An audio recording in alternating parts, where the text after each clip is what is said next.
Hello everyone. Before we start, make sure to like and subscribe to the channel, and leave a comment with where you're from and what time you're watching. That way, YouTube will keep showing you stories just like this one. Now, let's begin.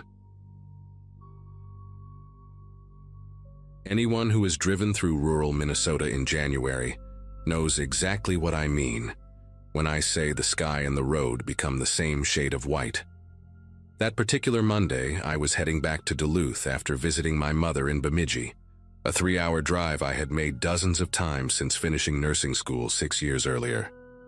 My graduating class from 2018 used to joke about how we scattered across the state like seeds in the wind, and I ended up at St. Luke's Hospital working night shifts in the ICU. The forecast had mentioned light flurries, nothing that would stop someone who grew up learning to drive on icy back roads before she could legally vote. I left my mother's house around 4 in the afternoon, figuring I would beat the worst of it. Maybe grab dinner at that little diner outside of McGregor before the final stretch home. The Subaru Outback had good tires, a full tank, and I had driven through worse conditions more times than I could count. Looking at the pale gray clouds gathering on the horizon, I remember thinking this would be just another uneventful winter drive. By 5:30, I knew I had made a terrible mistake. The light flurries had transformed into something vicious, sheets of snow driving sideways across Highway 2 with a fury that made my windshield wipers completely useless. I was crawling along at maybe 20 miles per hour, both hands gripping the steering wheel so tight my knuckles ached, my headlights barely cutting through the wall of white in front of me. The road had emptied out completely in the past half hour, which should have been my first warning to pull over and wait it out. But the next town was supposedly only 15 miles ahead, and I convinced myself I could make it, that stopping on the shoulder in this visibility was more dangerous than pushing forward. That kind of logic sounds reasonable, until you feel your back tires lose traction on a patch of black ice hidden beneath fresh powder. The Subaru spun once, maybe twice, and then I was sliding sideways toward the ditch at the edge of the road. The impact with the snowbank jolted my entire body forward, and then everything went still, except for the howling wind rocking the car like it wanted to flip it over completely. I sat there for a long moment, just breathing, doing that quick mental inventory you do after an accident to make sure everything still works. Neck, spine, arms, legs, fingers, toes. Everything moved the way it should.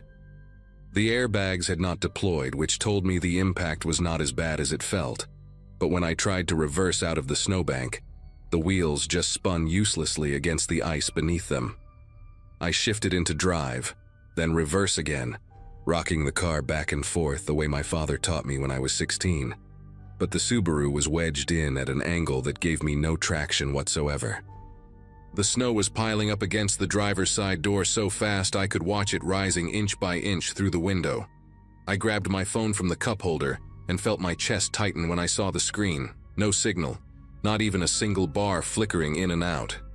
This stretch of highway was notorious for dead zones, something I knew but had never worried about until this exact moment when it actually mattered. The temperature inside the car was already dropping, and I could see my breath forming little clouds in front of my face. I kept the engine running for the heat, watching the fuel gauge and calculating how long I could stay warm before I had to start rationing. The wind was screaming now, gusts that shook the entire vehicle and sent snow swirling past the windows in hypnotic spirals. I tried my phone again, holding it up toward the ceiling, then toward each window, searching desperately for a signal that simply was not there. My plan was to wait until another car passed, flag them down, get a tow, or at least a ride to somewhere with cell service. Except, no cars were passing. The road remained empty, swallowed by the storm, and every minute that ticked by made me feel more and more like I had slipped off the edge of the world into some frozen void where no one would ever find me. I told myself to stay calm, that this was Minnesota, that someone would come eventually, that people drove this highway all the time, even in bad weather. I just had to be patient and wait. Nearly 40 minutes passed before I saw headlights in my rearview mirror, 2 pale yellow beams cutting through the curtain of snow, like the eyes of some slow-moving animal. The relief that flooded through me was almost embarrassing. This overwhelming wave of gratitude toward a stranger I had not even seen yet. The vehicle slowed as it approached, and I could make out the shape of a pickup truck, one of those older models with the extended cab and rust creeping up along the wheel wells. It pulled onto the shoulder about 20 feet behind my Subaru, hazard lights blinking orange through the white haze, and for a moment, nothing happened. I watched in my mirror as the driver's side door opened and a figure climbed out, hunched against the wind, wearing a heavy canvas jacket the color of dried mud and a hunting cap with the ear flaps pulled down. He walked toward my car with this unhurried pace that struck me as strange given the conditions, like he was strolling through a parking lot on a sunny afternoon instead of trudging through a blizzard on a deserted highway. I rolled my window down about 2 inches, just enough to speak through, and the cold air that rushed in felt like needles against my face. He leaned down to the gap in the window, and I got my first real look at him. Mid-50s maybe, with a face that had clearly spent decades outdoors, deep creases around his eyes and a nose that looked like it had been broken at least once. His eyes were this washed-out blue, almost gray, and they moved across my face in a way that made me feel like I was being inventoried rather than looked at. He smiled, showing teeth that were slightly too small for his mouth, and said he had seen me slide off about a mile back, that he had turned around to come help. His voice was calm, friendly even, with that particular Minnesota accent that stretches vowels out flat like taffy. He said his name was Lyle, asked if I was hurt, asked if I had anyone coming. I told him I was fine, just stuck, that I had no cell signal, but I was sure someone else would come by soon. He nodded slowly at that, looking up and down the empty road, then back at me with those pale eyes. The wind was howling so loud I had to lean closer to the window gap to hear him when he said I should let him help me get out before the weather got worse. Before, he said, like this was not already the worst weather I had ever driven through in my life. I thanked him for stopping, but told him I would rather wait for a tow truck, that I had roadside assistance through my insurance, and someone would be along eventually. The words came out polite, measured, the way you talk to a patient's family member when you are trying to de-escalate without making things worse.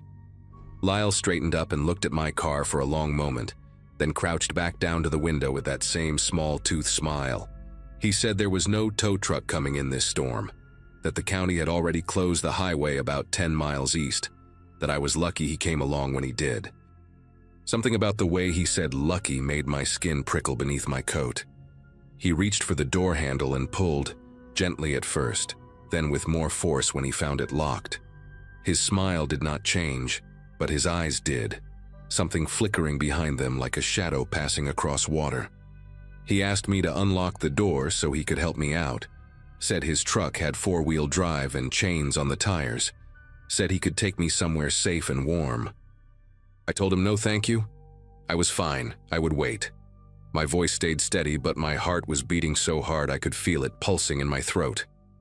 Lyle stood there for what felt like a full minute, just staring at me through that 2-inch gap in the window, the snow accumulating on his shoulders and the brim of his cap. Then he walked around to the back of my car, disappearing from view, and I twisted in my seat to try to see what he was doing through the rear window. The snow was too thick, the glass too fogged from my breath, and all I could make out was his dark shape moving near my back tire. I heard a sound, this sharp hissing noise that cut through the wind, and it took me a moment to understand what it was. He was letting the air out of my tire. I started honking the horn, long, desperate blasts that the storm swallowed almost immediately, and Lyle came back around to my window with something new in his expression. Not anger exactly, but a kind of patient disappointment, like a parent dealing with a stubborn child. He wedged his boot against the bottom of my door, right in the gap where it met the frame, and leaned close to the window. His breath fogged the glass as he told me that I had no choice but to accept his help now, that I was not going anywhere on a flat tire in a blizzard, that I was being foolish, and he was trying to save my life. The hissing continued from somewhere behind him, and I realized he must have moved to the other rear tire before coming back to the window. I kept hitting the horn, pressing it over and over, the sound pathetic and muffled against the roar of the storm. Lyle did not even flinch, just stood there with his boot wedged against my door, watching me with those colorless eyes like he had all the time in the world. Then I saw something that made my heart seize up in my chest, a faint glow in the distance behind his truck, barely visible through the whiteout but definitely there. Another vehicle, headlights moving toward us, slow but steady, and I realized this was my only chance to get someone's attention. I laid on the horn with everything I had, screaming at the same time even though I knew no one could hear me through the closed windows and the howling wind. Lyle turned his head to look at the approaching lights, and for just a second I thought he might give up, might walk back to his truck and drive away before anyone saw what he was doing. Instead, he did something that still wakes me up at night sometimes when the wind blows hard enough against my bedroom window. He moved fast, faster than I would have expected from a man his age, climbing onto the hood of my car with the agility of someone who had done this before. He was carrying something, a bundle he must have grabbed from his truck while he was behind my car, and he shook it out as he crouched on the hood like some massive bird of prey. It was a tarp, dark green canvas, the kind you use to cover firewood or wrap around things you want to hide. He spread it across my windshield with quick, practiced movements, tucking the edges down on either side so the wind would not rip it away, and suddenly I was in complete darkness. The weak gray light of the storm vanished entirely, replaced by this suffocating blackness that pressed against my eyes, like something solid. I could hear the other vehicle getting closer, the low rumble of its engine vibrating through the air, and I screamed and pounded on the windshield from the inside, trying to dislodge the tarp, trying to make any kind of commotion that might catch the driver's attention. But the tarp stayed in place, weighted down by the snow that was already accumulating on top of it, and I heard the other vehicle slow down, pause for a moment, and then keep going. The engine sound faded into the storm until there was nothing left but the wind and Lyle's boots shifting on the hood above me, patient and deliberate, waiting in the darkness he had created. Something clicked in my brain then, that survival instinct they say kicks in when you are truly cornered. I stopped screaming, stopped pounding, and forced myself to think. My purse was on the passenger seat, and inside it was a small canister of pepper spray my mother had given me years ago, one of those gifts you toss in your bag and forget about, until suddenly you need it more than you have ever needed anything. I found it by touch in the darkness, my fingers closing around the cold metal cylinder, and I rolled down my window another inch, just enough to fit my hand through. I could hear Lyle moving on the hood, probably repositioning himself to watch the window, and I knew I would only get one chance at this. When his face appeared at the gap, those pale eyes squinting down at me through the opening, I pressed the nozzle and sprayed directly into his eyes without hesitation. The sound he made was not quite human, this guttural shriek of pain and rage that cut through the storm like a blade. He fell backward off the hood, and I heard him hit the ground on the passenger side, cursing and coughing and clawing at his face. I did not wait to see if he could recover. I threw open my door against the snowbank, forcing it through the accumulation with strength I did not know I had, and I ran. The tarp was still covering my windshield. My tires were flat, and I had no phone signal, but none of that mattered anymore. I ran toward the direction the other car had gone, stumbling through knee-deep snow, the wind tearing at my coat and my hair and my face.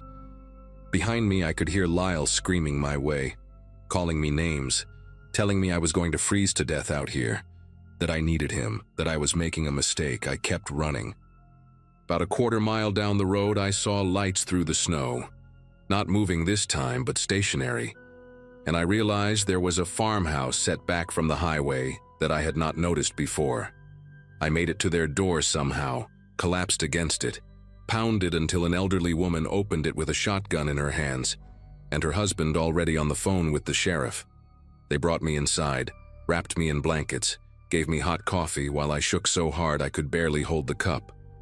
The sheriff's deputy, who arrived 40 minutes later, told me they found my car exactly where I left it. Tarp still on the windshield, 2 flat tires, but no sign of Lyle or his pickup truck anywhere on that stretch of highway. That was January of 2023, almost 2 years ago now.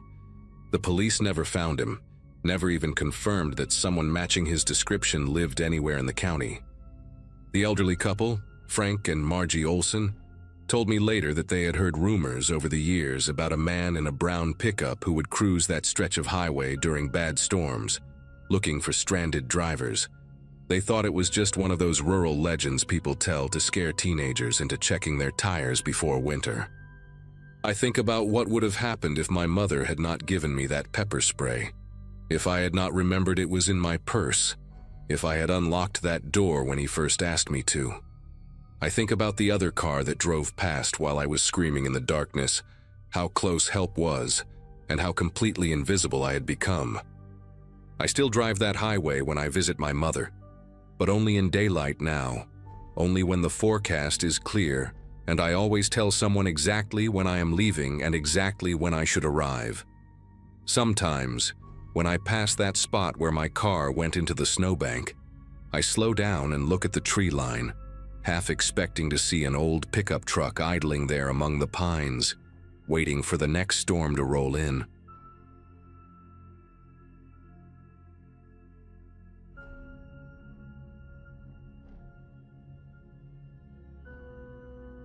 Minnesota winters have a reputation, but nothing prepares you for what happens when a storm decides to show you exactly how small and fragile you really are.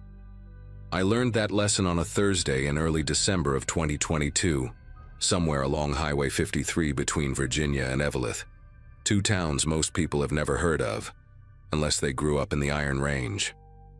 At 26, I had been working as an HVAC technician for almost 2 years, driving my company truck across frozen stretches of rural highway to fix furnaces for people who lived so far from everything that the nearest grocery store was an hour away. The job paid decent, the solitude suited me, and I had grown comfortable with long drives through empty landscapes. That comfort almost killed me. The forecast had mentioned snow, maybe 6 to 8 inches, nothing unusual for that part of the state. But forecasts lie sometimes, and this one lied in a way that nearly cost me my life. The first sign of trouble came when my windshield turned completely white in less than 30 seconds. One moment I could see the road, the faded yellow lines, the skeletal trees lining both sides. And then it was gone, all of it, swallowed by a wall of snow so thick it looked solid. I pulled over immediately, heart pounding, and watched the temperature display on my dashboard drop from 12 degrees to -4 in what felt like minutes. My truck, an old Ford F-150 with 200,000 miles of rust and stubbornness holding it together, started making a sound I had never heard before. A grinding, choking noise that ended with a shudder and then silence. I turned the key again and again, but the engine refused to respond. The heater died with it, and within 5 minutes I could see my breath forming thick clouds inside the cab. I remember sitting there, gripping the steering wheel with both hands, trying to calculate how long a person could survive in a broken-down truck during a blizzard with no cell signal, and no other cars in sight. My phone had 1 bar of signal that flickered in and out like a dying heartbeat. I tried calling 911 3 times, and each time the call dropped before it even connected. I sent a text to my boss, Hank, telling him my location and that I was stranded. The message sat there with a little spinning circle for 10 minutes before finally showing delivered. Whether he actually received it or not, I had no way of knowing. The cold was getting serious now, the kind that makes your fingers clumsy and your thoughts sluggish. I had a winter emergency kit in the back seat, blankets, hand warmers, a flashlight, some granola bars, because Hank drilled that into every new hire. I wrapped myself in both blankets and cracked open 2 hand warmers, pressing them against my chest. For a while, maybe an hour, I told myself this was manageable. Someone would come. A plow truck, a state trooper, another driver. But the snow kept falling so heavy that I could barely see the hood of my own truck, and the silence outside was absolute. No engines, no voices. Nothing but the wind screaming against the windows like something trying to get in. The decision to leave the truck was the dumbest thing I have ever done, and I knew it was dumb even as I was doing it. But hypothermia does something to your brain. It whispers to you, tells you that action is better than waiting, that movement means survival. I remembered passing a gas station maybe 2 miles back, a little place with a faded Conoco sign and a single pump out front. 2 miles. I had walked farther than that plenty of times. In my head, it made perfect sense.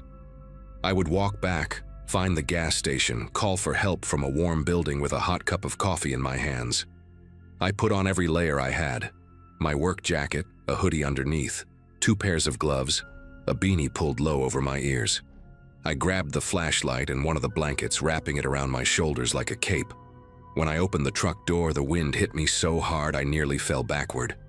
The cold was not just cold anymore. It was violence. It was a physical force that wanted to tear the heat right out of my body. I stepped out anyway, pulled the door shut behind me, and started walking in what I believed was the direction I had come from. The first 10 minutes were not so bad. I kept my head down, my chin tucked into my chest, and focused on putting one boot in front of the other. The road was somewhere beneath my feet. I could feel the firmness of asphalt under the snow, and I used that as my guide. Left foot, right foot, keep moving, stay on the hard surface. The blanket around my shoulders was already soaked through, heavy with snow that melted from my body heat and then froze again into a stiff, icy shell. My flashlight cut a weak yellow beam through the white chaos, illuminating maybe 3 feet ahead of me before the snow swallowed the light completely. I counted my steps to keep my mind occupied. 100, 200, 500. At around 800 steps, I realized I could no longer feel the road beneath me. The ground had become soft, uneven, and when I swept my boot sideways, I hit something that crunched, a frozen bush maybe, or the edge of a ditch. I stopped, turned around, and tried to find the road again. But there was no road. There was no anything. Just white in every direction, so thick and disorienting that I could not tell up from down, forward from backward. That was when the panic hit me, real and raw and absolute. I spun in a circle, waving my flashlight like it could somehow cut through the storm and show me where I was. Nothing. The wind had picked up even more, howling so loud it drowned out my own thoughts, and the snow was falling sideways now, stinging my face like tiny needles made of ice. I picked a direction, any direction, and started walking again, faster this time, almost running. My lungs burned from the cold air, each breath feeling like I was inhaling broken glass. I do not know how long I walked like that, stumbling through snow that came up past my knees in some places, tripping over things I could not see. 10 minutes maybe, 20. Time had stopped making sense. And then, through the white curtain ahead of me, I saw a light, a faint yellowish glow flickering like a candle in the distance. Relief flooded through me so hard my knees almost buckled. The gas station. I had found it.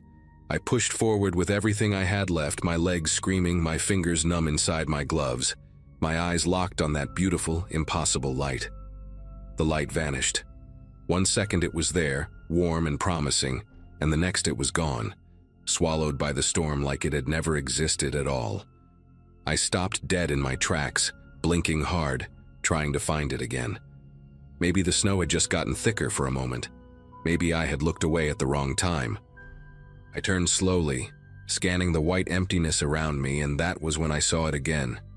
But now it was behind me, in the direction I had just come from. That made no sense. I had been walking toward it. How could it be behind me now? My brain tried to explain it away, telling me I had gotten turned around somehow, that the wind had spun me without me noticing.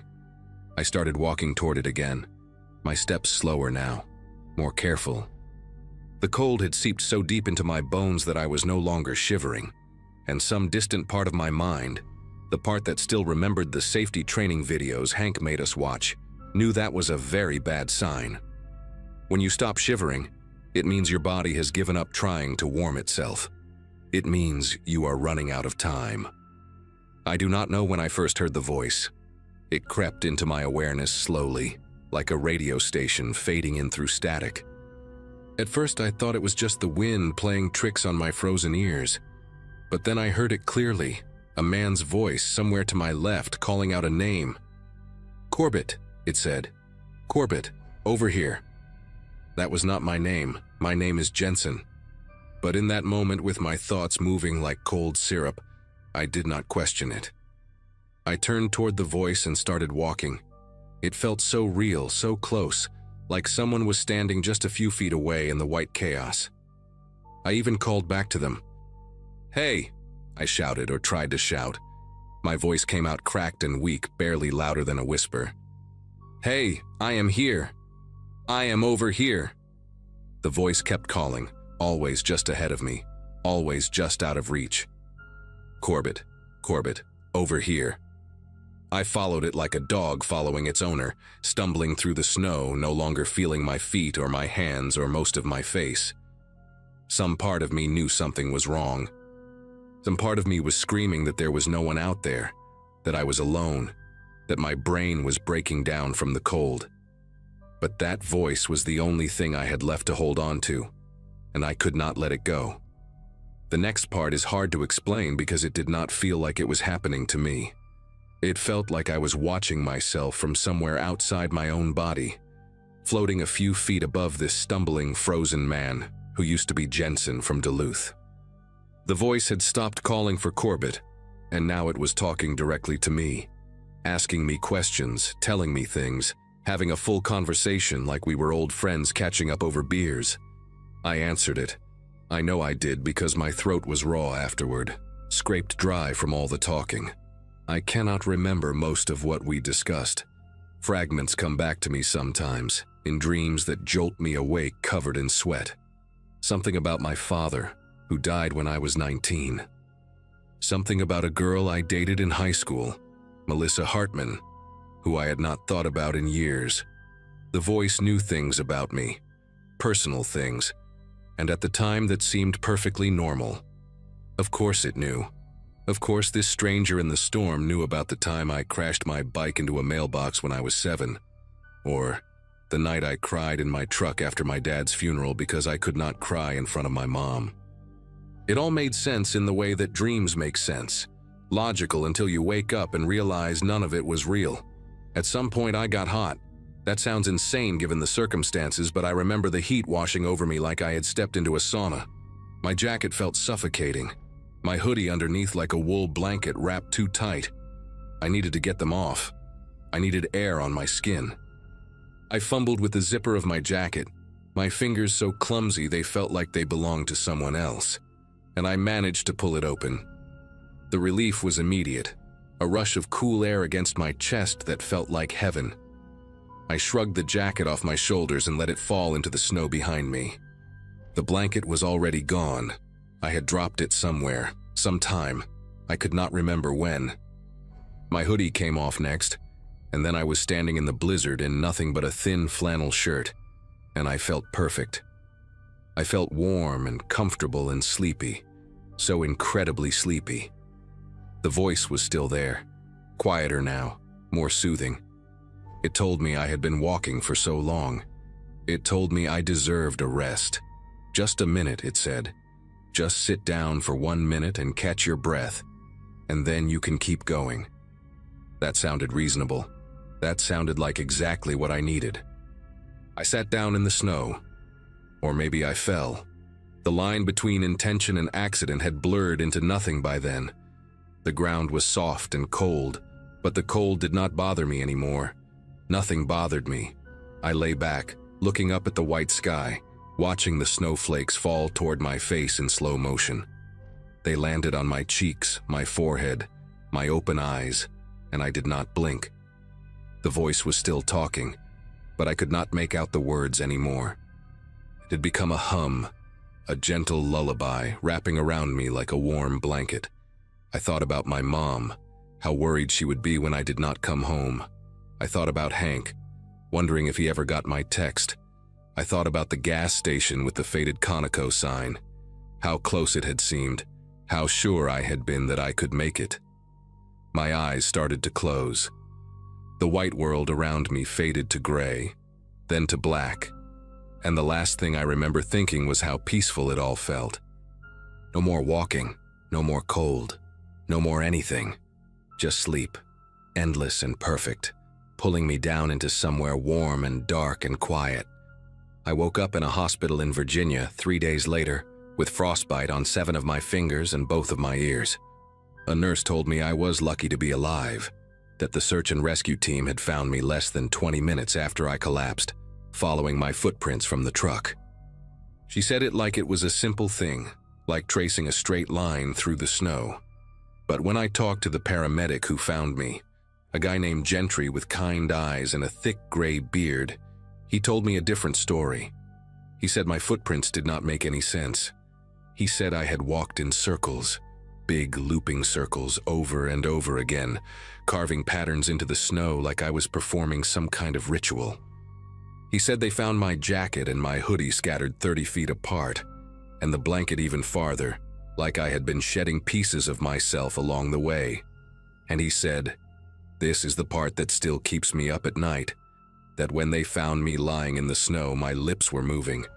I was talking to someone who was not there, having a full conversation, gesturing with my frozen hands like I was making a point in an argument. He asked me who I was talking to. I told him I did not remember. That was a lie. I remember exactly who I was talking to. I just do not know how to explain that the voice sounded exactly like my father, dead for 7 years, telling me it was okay to rest, that he would stay with me until I fell asleep. The doctors told me I lost the tips of 2 fingers on my left hand, the pinky and the ring finger just above the first knuckle. My ears healed eventually, though the left one still gets numb in cold weather and probably always will. I spent 2 weeks in that hospital, most of it hooked up to machines that beeped every few seconds and drove me half crazy. My mom drove up from Iowa the day after they found me and did not leave my side until I was discharged. She cried a lot, which made me cry, which made her cry more. Hank came to visit twice, brought me a card signed by everyone at the company, and told me my job would be waiting whenever I was ready. I went back to work 3 months later, but I do not take the rural routes anymore. I stay in Duluth now, fixing furnaces in apartment buildings and office complexes, places where the nearest gas station is a 5-minute walk and cell service never drops. Some of my co-workers think I got soft. Maybe I did. I do not care. I know what waits out there in the empty places when the cold decides to show you what you really are. I still think about that day more than I would like to admit. Sometimes when I am falling asleep at night, I hear the wind howling, and I am back in that white emptiness, following a light that does not exist toward a voice that should not be there. I talked to a therapist about it for a while. She said the hallucinations were a normal response to severe hypothermia, that my brain was shutting down and pulling up memories to keep me company while it happened. That makes sense. That is the scientific explanation, and I believe it. But there is another part of me, a small and stubborn part that I cannot quite silence, that wonders how a dying brain could know exactly what my father's voice sounded like, how it could remember the specific way he used to say my name, the cadence of his words, the warmth underneath his tone. The doctors say I was alone out there in the snow, walking in circles, talking to nobody. And I am sure they are right. I am sure of it. But sometimes, late at night, when the house is quiet and the winter wind rattles my windows, I am not so sure anymore. I am not sure at all.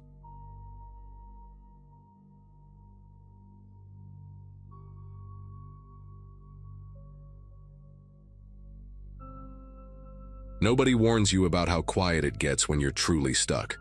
Not stuck in traffic, not stuck waiting for a tow truck in a parking lot, but stuck in the middle of nowhere with snow piling up around your car and no way to call anyone. I keep replaying that night in my head, trying to figure out what I could have done differently, and the answer is everything. My name is Heather, and I turned 34 last spring, which means I've been driving Michigan winters for almost 2 decades. I'm not careless, I'm not reckless, and I've never been the type to ignore a weather warning. But on that Saturday in January, I made one stupid decision after another, and by the time I realized how badly I'd messed up, it was way too late to fix any of it. I was coming back from my cousin's wedding in Traverse City, a 2.5-hour drive that should have been simple, and all I wanted was to sleep in my own bed instead of paying another $150 for a hotel room. The drive started fine. Highway 131 was clear for the first hour, just wet pavement and the occasional gust of wind rocking my Chevy Equinox. I'd checked the radar obsessively before leaving, and there was supposed to be a window of calm weather until around 10. The snow started earlier than predicted, right around 8:30, and within 20 minutes it went from light flurries to a full whiteout. I slowed down, turned my high beams off because they were just reflecting back at me, and tried to stay calm. When my GPS announced a faster route to avoid an accident on the highway, I took the exit without really thinking about it. The app said I'd save almost 30 minutes, and at that point I just wanted to get home as fast as possible. The road it sent me down looked fine at first, recently plowed, lined with pine trees heavy with snow. I didn't notice when the pavement turned to gravel, or when the tire tracks I was following got shallower and shallower until they disappeared completely. The GPS kept telling me to continue straight, so I did. The road narrowed, and the snow was deeper here, untouched by any plow. My Equinox handled it okay at first, the four-wheel drive doing its job, but I was going maybe 15 miles an hour and my knuckles were white on the steering wheel. I remember thinking I should turn around, but there was nowhere to do it safely. The road was barely wide enough for one car, with steep ditches on both sides hidden under the snow. I told myself I'd find a driveway or a wider spot ahead, somewhere I could do a 3-point turn and get back to the highway. The GPS said I only had 11 miles left on this road before it connected to another county route. 11 miles. That's nothing. I could do 11 miles. I kept repeating that to myself like a prayer while the wind howled and the snow flew sideways across my headlights. I never saw the curve. 1 second I was crawling forward, squinting through the windshield, and the next my front tires hit something under the snow, maybe a rock or a frozen rut, and the car jerked hard to the right. I overcorrected, felt the back end swing out, and then I was sliding. It happened so fast that I didn't even have time to scream. The Equinox went off the road and down into what I later realized was a shallow ravine, maybe 6 or 7 feet deep. The impact wasn't violent, more like sinking into a snowbank, but when I tried to reverse, the wheels just spun uselessly. I put it in drive, tried rocking back and forth, but I was stuck. Completely, hopelessly stuck. I sat there for a full minute just breathing, my heart pounding so hard I could feel it in my throat. Then I grabbed my phone to call for help and saw the 2 words that changed everything. No service. I tried moving the phone around, holding it up to the window, even cracking the door open and sticking my arm out into the freezing air. Nothing. Not a single bar. I was somewhere in the middle of rural Michigan on an unmaintained service road that probably hadn't seen traffic in weeks, and nobody knew where I was. I'd texted my roommate before leaving Traverse City to say I was on my way, but I hadn't mentioned the detour. My gas tank was at a quarter full, maybe enough to run the heat for a few hours if I was careful. The temperature outside was dropping fast, and the wind was making it feel even colder. I turned off the engine to conserve fuel and sat in the darkness, listening to the storm rage around me. The car creaked and groaned as gusts of wind battered it from all sides.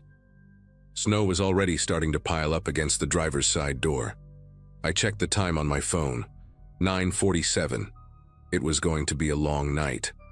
For the next hour, I cycled the engine on and off, running the heat for 10 minutes, then turning it off for 20.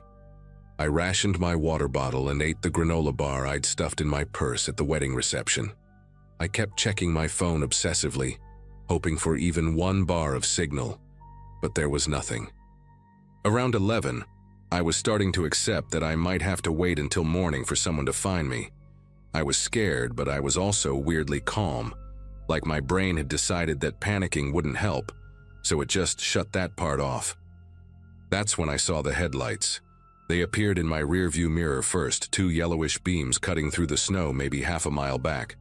I sat up straight, my heart suddenly racing. Someone else was on this road.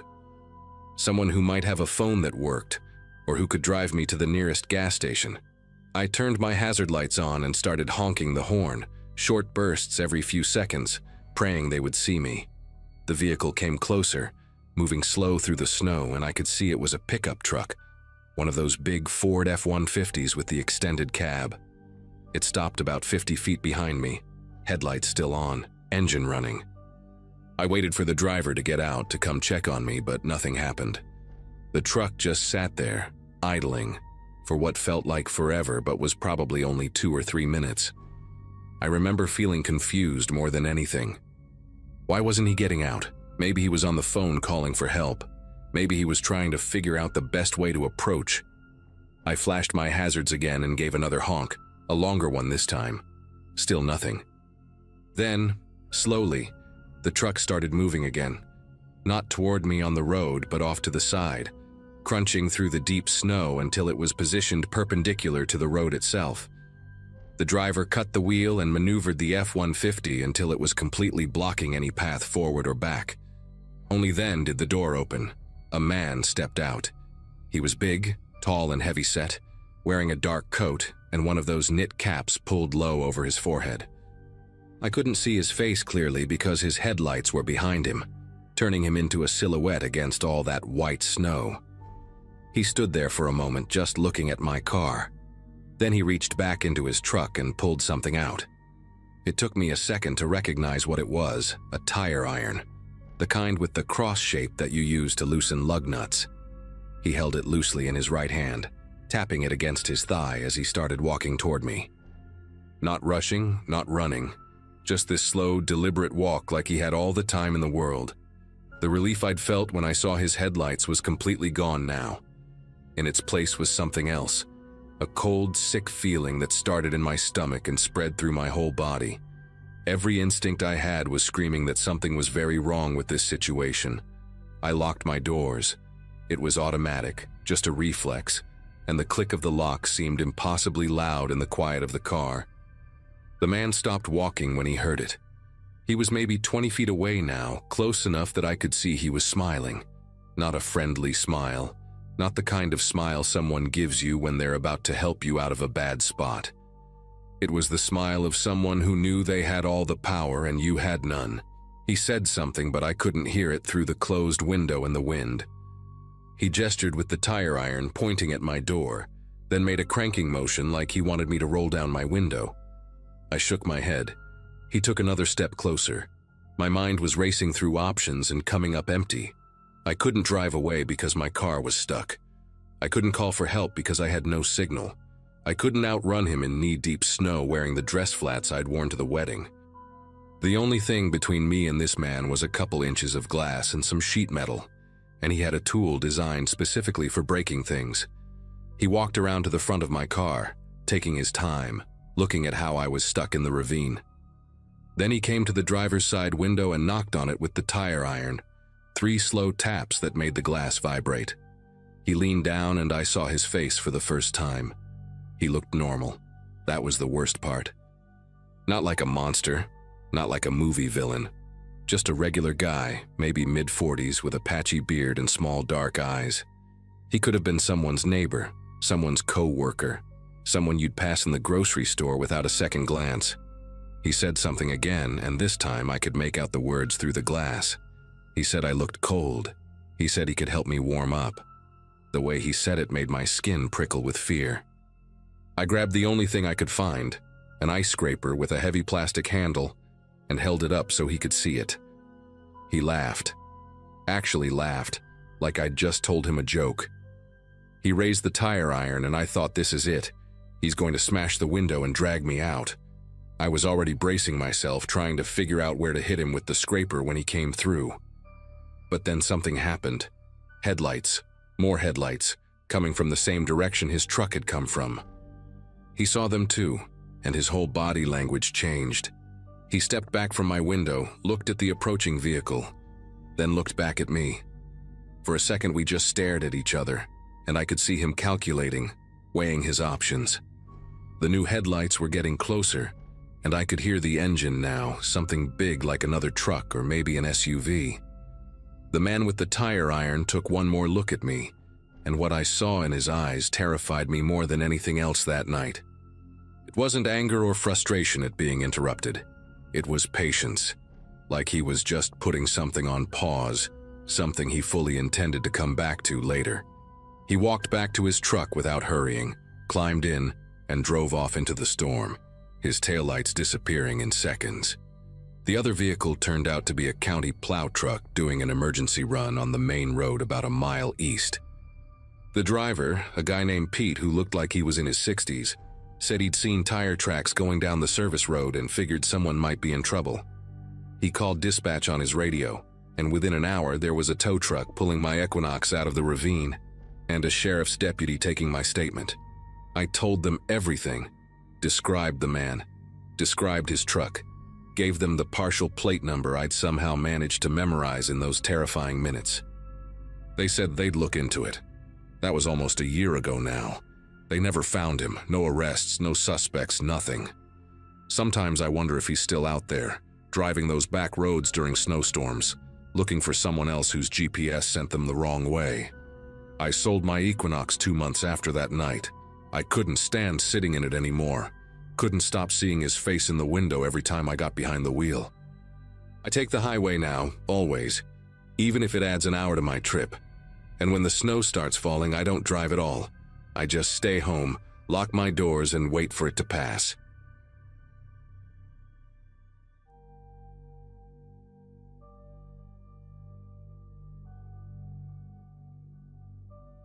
February in northern Wisconsin had always been unforgiving, but I had no idea what was waiting for me on that Saturday night in 2024. My name is Connor Aldrich, and at the time I had just wrapped up my 10th year working as a site supervisor for a construction company based out of Ashland. My wife had left 3 days earlier to visit her sister in Milwaukee, taking our dog with her, which meant I had the house to myself when the blizzard warning started rolling in. Our place sat about 2 miles outside the main town, a modest ranch-style home my grandfather built in the 60s, surrounded by nothing but white pine and silence. The forecast called for 18 inches minimum, with winds gusting up to 50 miles per hour. By late afternoon, I had already stocked up on firewood, filled the bathtub with water in case the pipes froze, and resigned myself to a weekend of bad television and canned soup. The snow began falling around 4 in the afternoon, gentle at first, almost peaceful, before transforming into something violent and horizontal by nightfall. By 9 that evening, I could barely see the outline of my own mailbox from the living room window, and that mailbox stood maybe 30 feet from the house. The wind screamed through the trees with a sound like freight trains, and every few minutes I heard branches cracking somewhere in the darkness, snapping under the weight of ice and snow. I had the fireplace going strong, a Packers game playing on low volume, and a half-finished beer warming in my hand. The power had flickered twice already but held steady, which felt like a small miracle given how the storm was raging outside. My phone showed no service, not unusual out here during bad weather, when the cell towers got overwhelmed or damaged. I remember feeling grateful that I had nowhere to be, no reason to venture out into that white chaos. The isolation felt comfortable, even cozy, the way it does when you know you are safe inside while nature throws its worst tantrum just beyond your walls. That sense of safety would not last much longer. The pounding started around 10:15. Not a knock. Pounding. 3 heavy strikes against the front door that cut straight through the noise of the storm and made me jump hard enough to spill beer down my shirt. My first thought was that a branch had blown against the house, maybe slammed into the doorframe with the wind. But then it came again, deliberate and rhythmic, and I heard voices. Muffled, barely audible over the howling gusts, but definitely human voices calling out from my front porch. I muted the television and stood there in the sudden silence of my living room, heart beating fast, trying to make sense of what I was hearing. Nobody should have been out in that storm. The roads had been closed since 7. The county sheriff had announced it on the radio, and my driveway alone was a 1/4 mile of unplowed gravel that would have buried any normal vehicle up to its axles. I grabbed the baseball bat I kept by the coat closet, an old Louisville Slugger from my high school days, and approached the door slowly, keeping to the side of the window. Through the frosted glass panel beside the door, I could make out 2 figures standing on my porch, bundled in dark clothing with bright strips of reflective material on their shoulders and chests. One of them leaned close to the door and shouted something I could not quite hear, then pounded again. 3 more strikes that rattled the door in its frame. I flipped on the porch light, which barely cut through the swirling white chaos outside, and called out asking who was there. A man's voice came back, loud and insistent, identifying himself as emergency services and saying I needed to evacuate immediately. He said something about structural collapse risks, that the county had issued mandatory evacuations for this area, that I needed to come with them right now. The woman beside him nodded vigorously, her face half hidden behind a scarf, and pointed toward the darkness behind them where I assumed their vehicle must have been parked. Something about the whole scene made the hair on my arms stand straight up, though I could not have told you exactly why in that moment.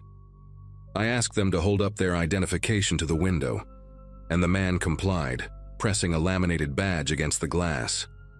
The porch light caught it just enough for me to read the words, Bayfield County Emergency Management, printed across the top with a photo and a name I could not quite make out. It looked official at first glance, but something was wrong. The badge had no hologram, no embossed seal, nothing that matched the credentials I had seen on actual county workers who came through our construction sites for inspections. The photo seemed slightly off-center, printed on regular paper and slipped into a plastic sleeve you could buy at any office supply store. I looked past him toward where their vehicle should have been, and saw only a dark shape maybe 50 feet back. No flashing lights, no emergency markings, just what looked like a regular pickup truck with the headlights off. Real rescue teams would have arrived in marked vehicles with strobes blazing, especially in conditions this bad. Real rescue teams would have called ahead using emergency broadcast systems or knocked on doors with police escort. These two had appeared out of nowhere in the middle of a blizzard with homemade badges and a civilian truck, telling me I needed to leave my warm house immediately. The man started talking faster when I did not open the door, his voice taking on an edge of frustration that did not sound like concern for my safety. He said the roof could cave in any minute, that 3 other houses in the area had already collapsed, that I was putting myself in serious danger by staying inside. The woman chimed in, saying they had a warming shelter set up at the community center, and that I needed to come now, right now. There was no time to wait. I noticed she kept glancing to her left, back toward that dark truck, like she was checking on something or someone. I told them I appreciated the warning, but my house was solid, built to withstand Wisconsin winters for 60 years, and I would take my chances. The man's whole demeanor changed then. He leaned closer to the door, close enough that I could see his breath fogging up the glass, and said in a lower voice that they could not leave me here, that they had orders to bring everyone out, that I needed to open the door so they could explain the situation properly. He said the word orders like it meant something, like I should be impressed or intimidated. I tightened my grip on the bat and told them I was not going anywhere. That was when the woman spoke up again, and what she said sent a chill straight through me that had nothing to do with the cold.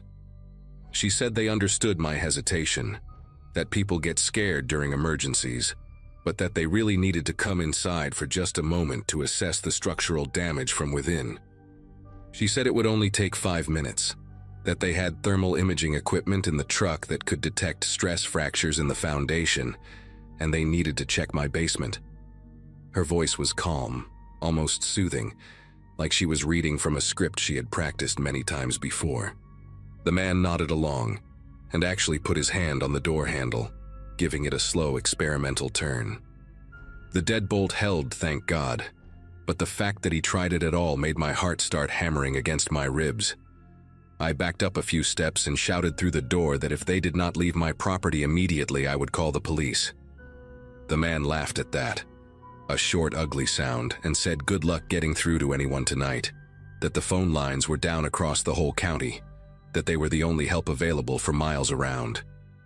He said it like a threat, like he wanted me to understand just how alone I really was out here. I retreated to the kitchen, keeping my eyes on the front door, and grabbed the landline phone from its cradle on the wall. Dead silence, no dial tone, just like he said. My cell phone still showed no service, the little icon at the top of the screen completely empty. I felt a wave of panic rising in my chest and forced myself to breathe slowly, to think clearly, to not let fear make my decisions for me. The pounding started again, harder this time, and I heard the man yelling that they were running out of time, that the storm was getting worse, that I was being unreasonable. Between his shouts, I could hear them talking to each other in low voices I could not make out. And then I heard footsteps moving off the porch, crunching through the snow around the side of the house. They were circling the property, checking the windows, looking for another way in. I moved quickly through each room on the ground floor, confirming that every window was locked, every latch secured. When I reached the back door in the mudroom, I found the woman standing right there on the other side of the glass, her face inches from the window, staring directly at me with eyes that held no warmth at all. She did not say anything, just stood there watching me through the frost-covered glass while the snow swirled around her like a white curtain. I stepped back and nearly tripped over a pair of work boots, catching myself on the washing machine. She tilted her head slightly, almost curious, then raised one gloved hand and tapped a finger against the window 3 times. Slow, deliberate, patient. I heard the man's voice calling from somewhere around the front of the house, asking if she had found anything, and she turned away without answering and disappeared back into the storm. My hands were trembling as I checked the lock on the mudroom door, confirmed it was secure, then dragged a heavy wooden bench in front of it for good measure. I needed to get help, needed to reach someone, but every form of communication I had was dead or useless. Then I remembered the old CB radio in the basement, the one my grandfather had installed decades ago for emergencies exactly like this one. I had not used it in years, was not even sure it still worked, but it ran on its own battery backup and operated on frequencies that had nothing to do with cell towers or phone lines. I grabbed a flashlight from the kitchen drawer and descended the basement stairs as quietly as I could, wincing at every creak of the old wooden steps. The basement was cold and dark, filled with the smell of dust and old concrete, and I had to navigate past stacks of storage boxes and forgotten furniture to reach the workbench where the radio sat. The unit looked ancient, all brown plastic and silver dials, but when I flipped the power switch, a small red light blinked on, and I nearly cried with relief. I picked up the handset and started cycling through channels, calling out for anyone who could hear me, identifying myself and my address and saying I had intruders on my property, pretending to be emergency services. Static answered me on the first 3 channels, then the 4th, then the 5th.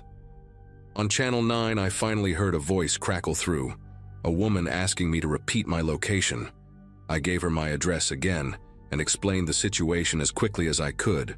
2 people claiming to be county emergency workers, fake badges, no marked vehicle, trying to force their way into my home. There was a pause, then the woman said she was patching me through to the Bayfield County Emergency Dispatch. After what felt like an eternity, a man's voice came on the line and asked me to describe what was happening. When I finished, he was quiet for a long moment before speaking again. He said no evacuation teams had been dispatched anywhere in the county tonight. He said all emergency personnel were grounded due to the severity of the storm. He said whoever was outside my house, they were not with any government agency he knew of. The dispatcher told me to stay on the line, to keep the doors locked, and that he would try to get a sheriff's deputy to my location as soon as the roads allowed. But that could be hours, maybe longer, depending on the storm.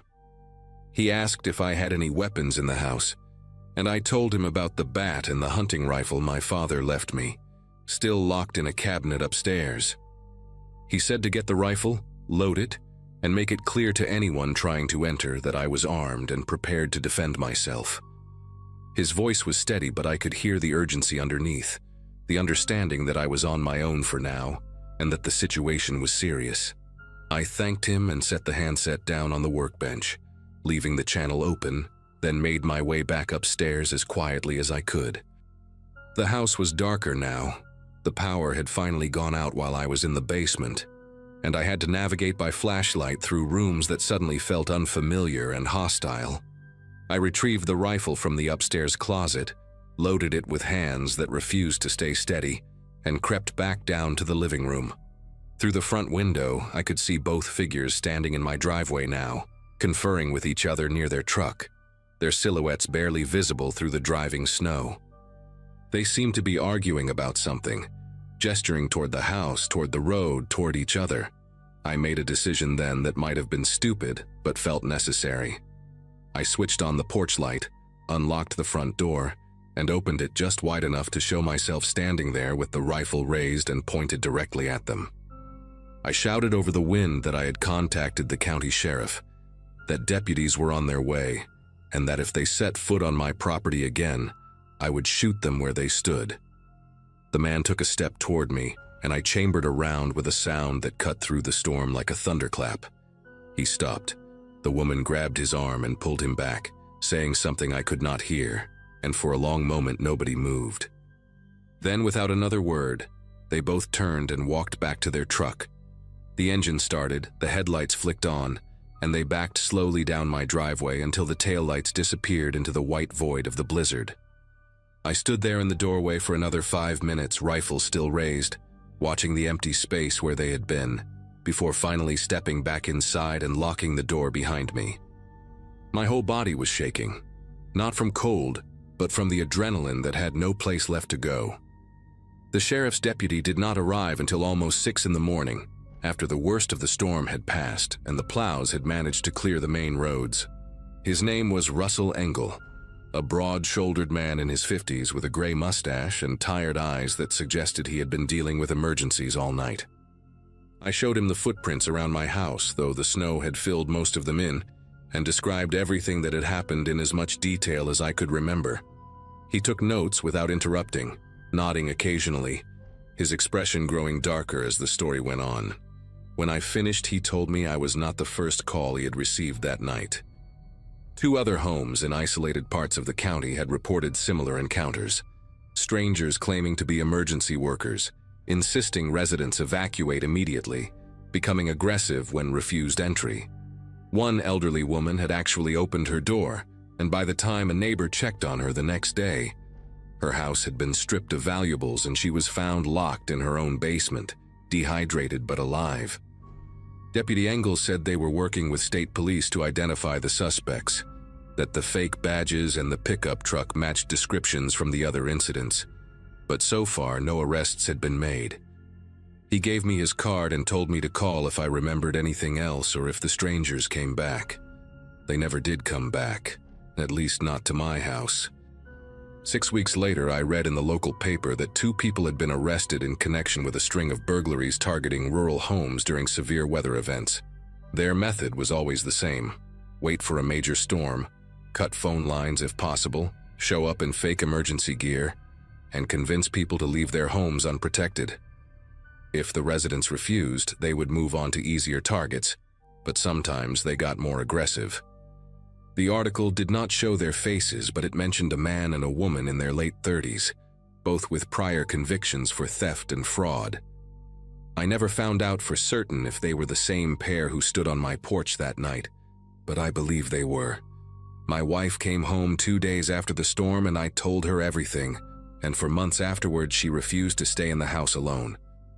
We installed a security system that spring, added motion sensor lights around the entire property, and I taught her how to use the CB radio just in case. Every time a big storm rolls through now, I find myself checking the locks twice, 3 times, listening for footsteps on the porch, watching the driveway for headlights that should not be there. I know I did the right thing by not opening that door, but some nights I still lie awake wondering what would have happened if I had. What they would have done, where I would have ended up. The storm outside passes eventually, but that question never really goes away.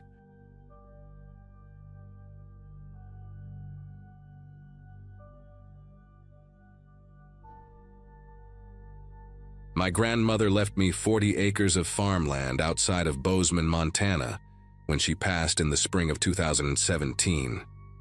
At 26, inheriting a farmhouse seemed like a better deal than paying rent in Portland, where I had lived since graduating college. Most of my friends thought I had lost my mind, moving alone to a place where the nearest neighbor was 3 miles down a dirt road, and the closest grocery store required a 40-minute drive. But something about the silence called to me, the way darkness actually meant darkness out there, not the orange glow of streetlights bleeding through curtains. I had been on the property for about 8 months when winter arrived in full force, and I believed I understood what isolation truly meant. I was wrong about that. You do not understand isolation until a blizzard erases every familiar landmark, until the road vanishes and the fences disappear, and your farmhouse becomes the only thing that exists in an endless white void. That morning, the weather radio had been spitting warnings about an incoming storm system since before dawn. By noon, snow fell in thick curtains that cut visibility down to maybe 20 feet. I had done everything right, stocked the pantry with canned goods, filled the generator with fuel, brought extra firewood inside, charged my phone to full. The farmhouse itself was solid, built by my great-grandfather in 1952, with walls thick enough to muffle the wind, and a wood-burning stove that could heat the entire first floor. Around 3 in the afternoon, I stood at the kitchen window watching the world erase itself, feeling that particular smugness of being prepared while nature threw its worst at the walls. The wind screamed so loud I could feel it vibrating in my chest. That is probably why I did not hear him at first, why his moaning had to rise above the storm before it finally broke through to me, a sound so human and desperate that it cut straight through the howling chaos outside. I thought I was imagining it at first. When you live alone in a place that quiet, your brain starts inventing sounds just to fill the emptiness. But then I heard it again, louder, a man groaning in pain somewhere close to the house. I grabbed the flashlight from the drawer by the sink and moved to the front door, pressing my ear against the cold wood. The moaning continued, raw and agonized, coming from directly outside on the porch. My heart was pounding as I unlatched the deadbolt and cracked the door open just enough to aim the flashlight beam into the swirling snow.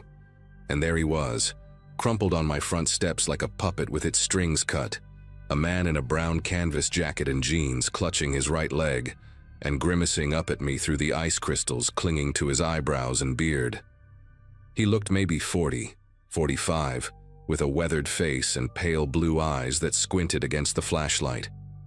He was shivering violently, his lips already taking on a bluish tint that terrified me more than anything else. He said his name was Ray, that he had been driving on the county road when the storm got too bad, and he pulled over to wait it out. He told me he had tried to walk to find help when his car started losing heat, but he slipped on a patch of ice about 100 yards from my driveway and felt something snap in his ankle.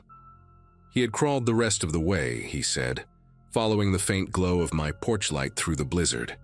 His voice came out in stuttering gasps between shivers, and even though something in the back of my mind whispered that I should be careful, I could not leave a man to freeze to death on my doorstep.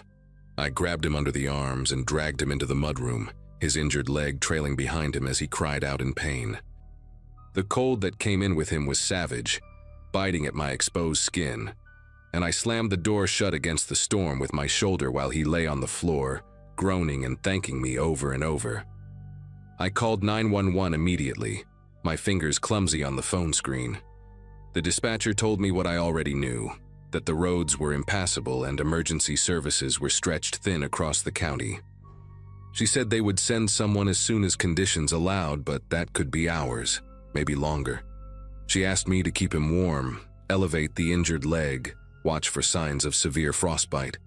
When I hung up, Ray was watching me from the mudroom floor with those pale blue eyes, and he smiled in a way that was probably meant to be grateful, but came across as something else, something I could not quite name.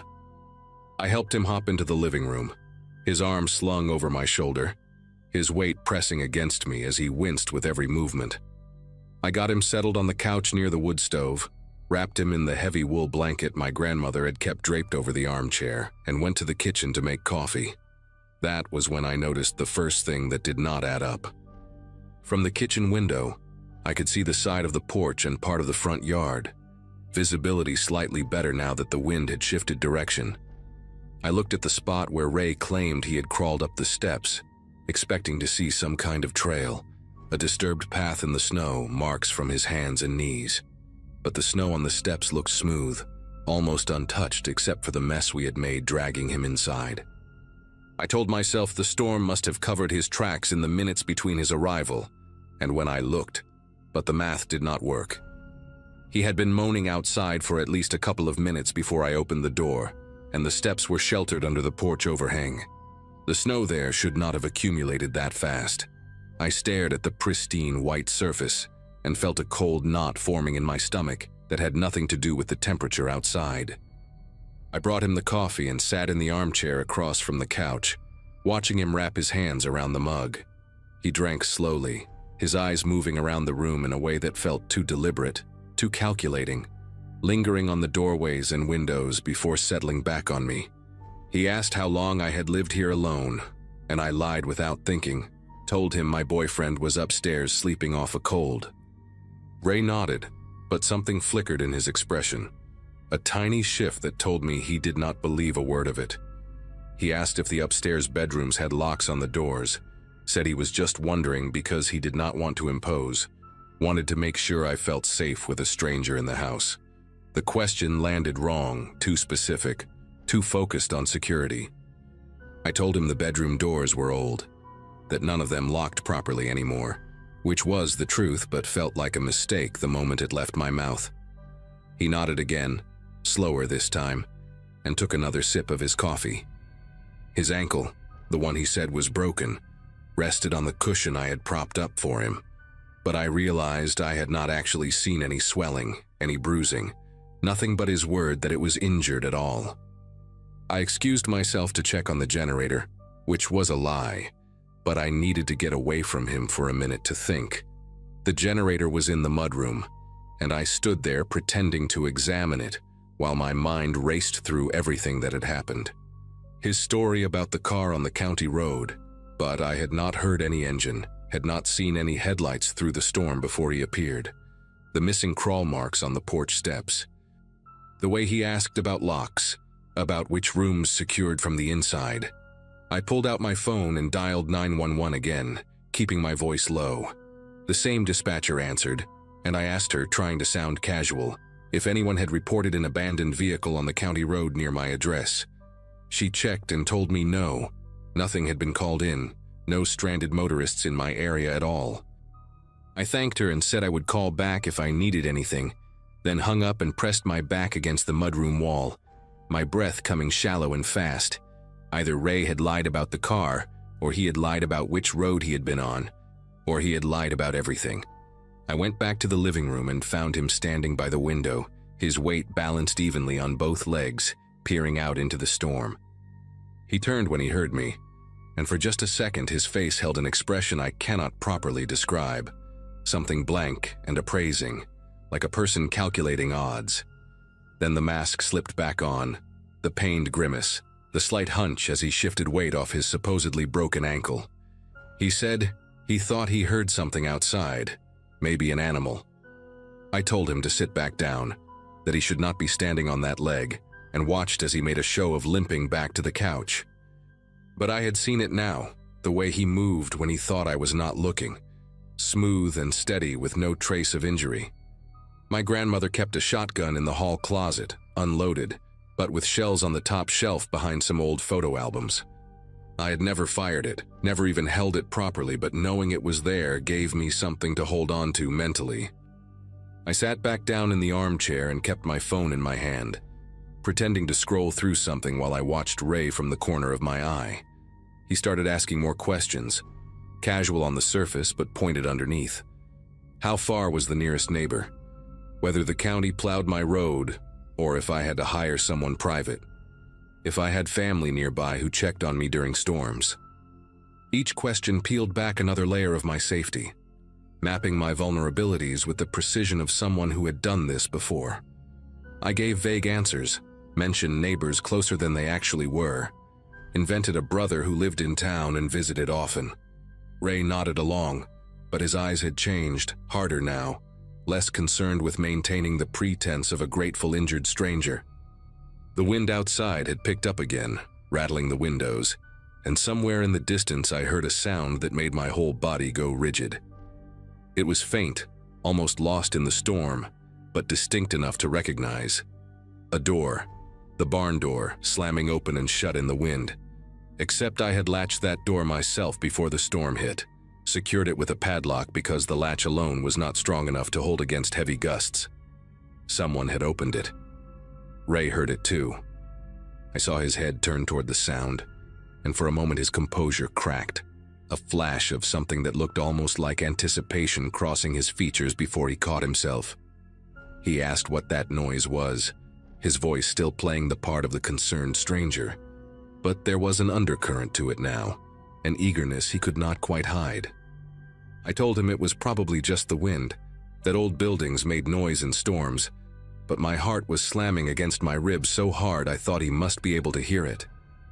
I stood up slowly, said I was going to check on something, and walked toward the hallway with measured steps, fighting every instinct that screamed at me to run. The closet was 10 feet away.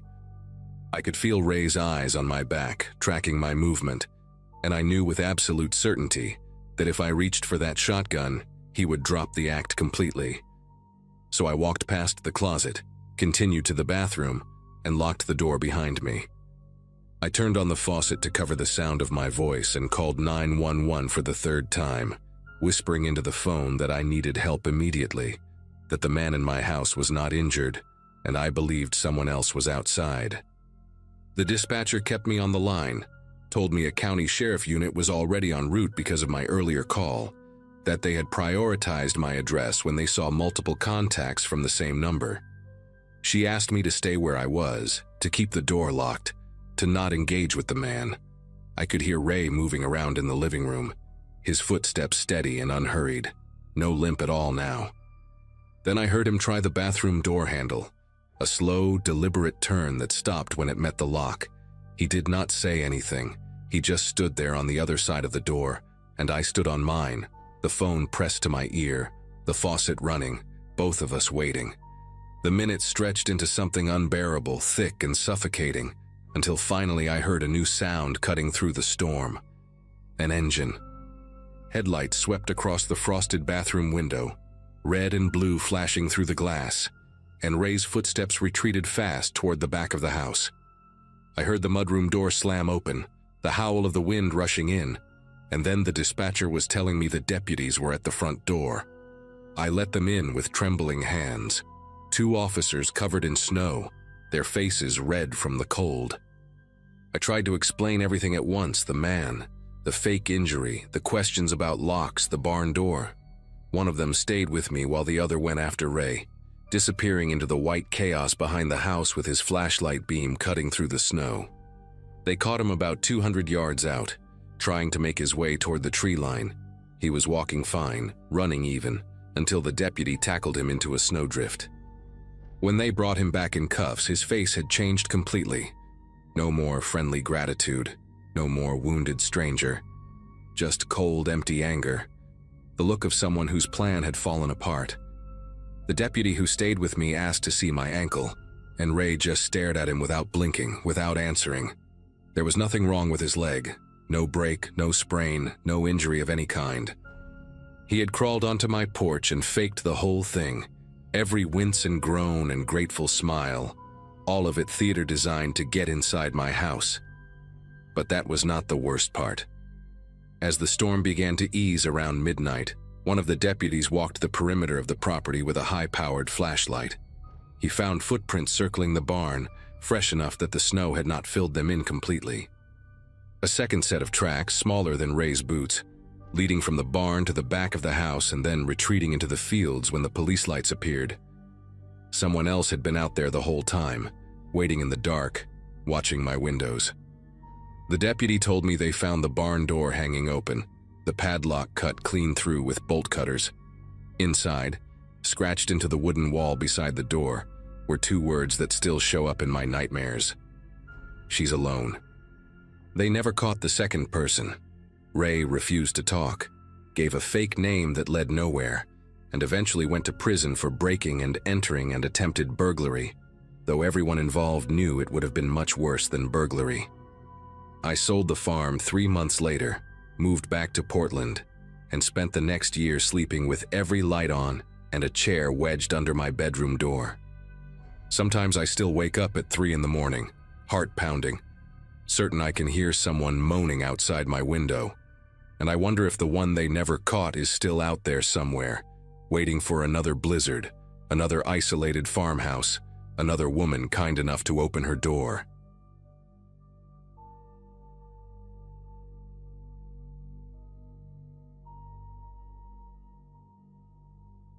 Fights with my stepdad never ended well, but that night was different. He had been drinking since 4 in the afternoon, and when he started in on how I was wasting my life working at a warehouse instead of going to college, I lost it.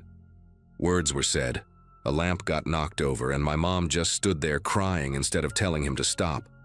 I turned 26 in November, old enough to know better than walking out into a snowstorm, but young enough to still make that exact stupid decision. February in upstate New York does not care about your feelings, and the snow had been falling sideways since lunch. I grabbed my coat off the hook, shoved my feet into my old sneakers, and slammed the door behind me. Town was only 2 miles down Garrison Road. I figured I would make it to the diner, get some coffee, and call my buddy Ray to pick me up once I calmed down. 15 minutes into that walk, I knew I had made a serious mistake.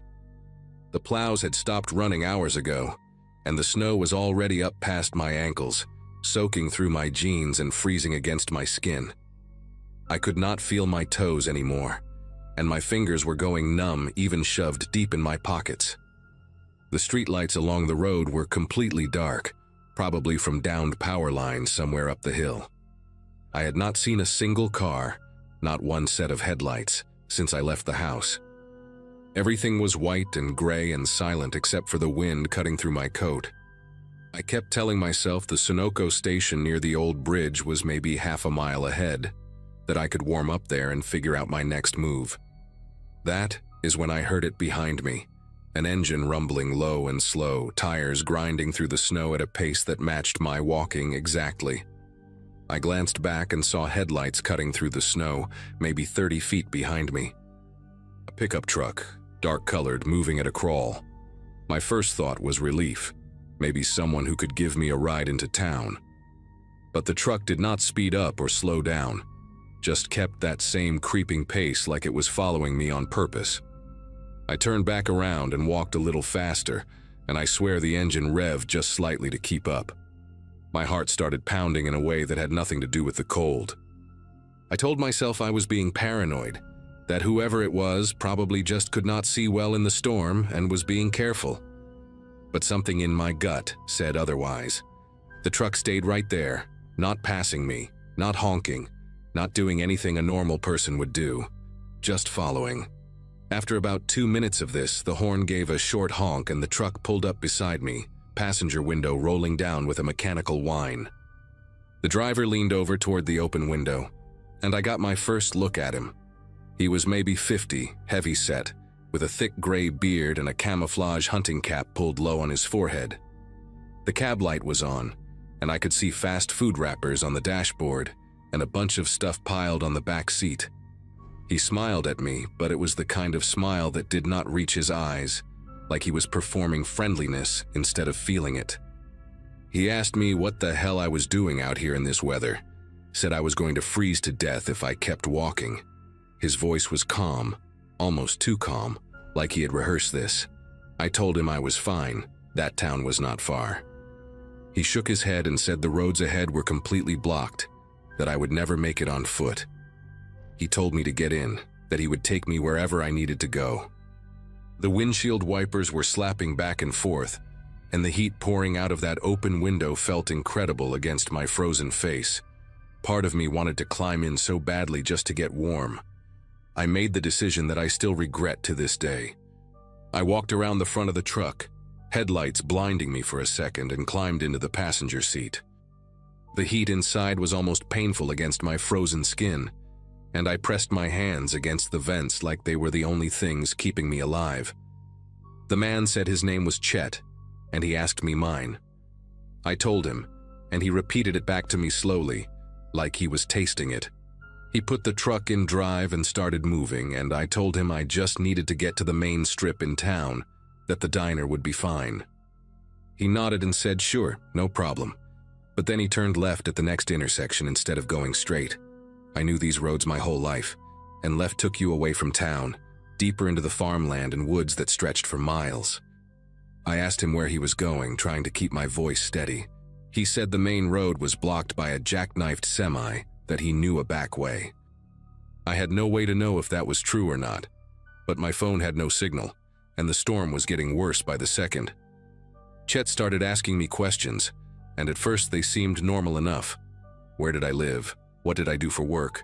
Was I married? I answered with short responses, watching the road and trying to figure out where we were. But then the questions got stranger. He asked if I lived alone, if anyone knew I was out walking tonight.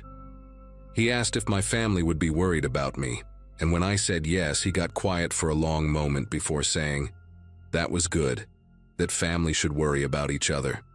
The way he said it made my skin prickle even in that hot cab. I noticed he kept glancing at me instead of the road, these quick sideways looks like he was studying me. The truck was moving slow because of the snow, maybe 20 miles an hour, and I realized I had no idea how long we had been driving. 10 minutes, maybe 15. We should have hit some landmark by now, some house or barn or crossroad I recognized. But everything outside was just white darkness and trees I had never seen before. I tried to stay calm and think. My door was unlocked. I had checked that when I got in, but jumping out of a moving vehicle in a blizzard with no idea where I was seemed like trading one death for another. Chet had gone quiet, and somehow that was worse than the questions. He was humming something under his breath, this tuneless little melody that kept repeating. I noticed things I had not seen before. There was a coil of rope on the floor behind my seat, thick and yellow, the kind you would use to tie down equipment. A roll of duct tape in the cup holder between us, silver and half-used. A flashlight wedged between his seat and the center console. None of these things meant anything on their own, I told myself. People keep all kinds of stuff in their trucks. But my body was reacting before my mind could catch up, my leg muscles tensing, my breathing getting shallow. I asked him again how much farther, and he said not long, just a few more miles. He reached over and patted my knee twice, and I had to stop myself from flinching away. His hand was heavy and warm even through my wet jeans, and he let it rest there for just a second too long before pulling it back. The truck turned down an even narrower road, and now there were no tire tracks ahead of us at all. We were the first vehicle to come this way since the storm started, which meant we were nowhere near any main route. The trees pressed in close on both sides, branches scraping against the truck like fingers trying to get in. Chet asked me if I had a boyfriend, and when I did not answer right away, he laughed this low chuckle and said he was just making conversation. He said it must be lonely being out in a storm like this, that people needed to look out for each other. I was gripping the door handle so tight my knuckles ached, trying to calculate if I could survive a fall into the snow at this speed. Then I saw it up ahead, a faint glow through the trees. Lights, some kind of building with actual power. Chet saw it too, and I watched his jaw tighten for just a second before he relaxed again. He said we could stop there for a minute if I wanted. Let the storm calm down a bit. I said yes immediately, trying not to sound as desperate as I felt. It was a small gas station, one of those old independent places with 2 pumps and a little convenience store attached. The lights were on inside, and I could see someone moving behind the counter through the foggy window. Chet pulled up next to the pumps but did not turn off the engine. He said he would wait here, that I should go in and warm up for a minute, use the bathroom if I needed to. The way he said it made it clear he expected me to come back out.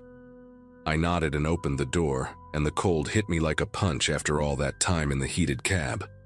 I walked toward the store entrance, forcing myself not to run, not to look back. I could feel his eyes on me the whole way. The bell above the door jingled when I pushed it open, and the warmth inside smelled like coffee and hot dogs turning on those metal rollers. There was a woman behind the counter, maybe 60 years old, with reading glasses pushed up on her gray hair. She looked up at me and her expression changed when she saw my face. I must have looked terrified because she immediately asked if I was okay. I told her I needed help, that the man outside had picked me up and I did not feel safe. The words came out in a rush, my voice cracking. She did not hesitate, did not ask me if I was sure or tell me I was overreacting. She just reached under the counter and pulled out a cordless phone, then pointed to a door behind the chip display and told me to go back there and stay put. I heard her pick up the phone and start dialing as I walked to the back. The room was a tiny office, just a desk covered in papers and a chair with a ripped cushion. There was a small window near the ceiling, and I looked out and could see the truck still sitting there. Engine running, exhaust rising white into the storm. Chet was not looking at the store. He was looking down at something in his lap, maybe his phone. I waited there in that cold little room, shaking from more than just the temperature, watching that truck and praying he would not come inside looking for me. 5 minutes passed, then 10. The woman came to the door and told me she had called the sheriff, that someone was on the way even though it might take a while because of the roads. She asked if I wanted coffee, and I almost started crying at how kind she was being. I kept watching through that little window. Chet just sat there in his truck for what felt like forever. Engine still running, wipers still going. Then, after maybe 15 minutes, I saw the cab light come on. He was looking toward the store now, and even from that distance and through the snow, I could tell he was not happy. He sat there another minute or two, just staring at the building, and I stepped back from the window even though I knew he probably could not see me. Then the brake lights flashed. He put the truck in reverse and he pulled out of the lot. I watched those red taillights disappear into the white until I could not see them anymore. My legs gave out and I sat down hard on that old office chair.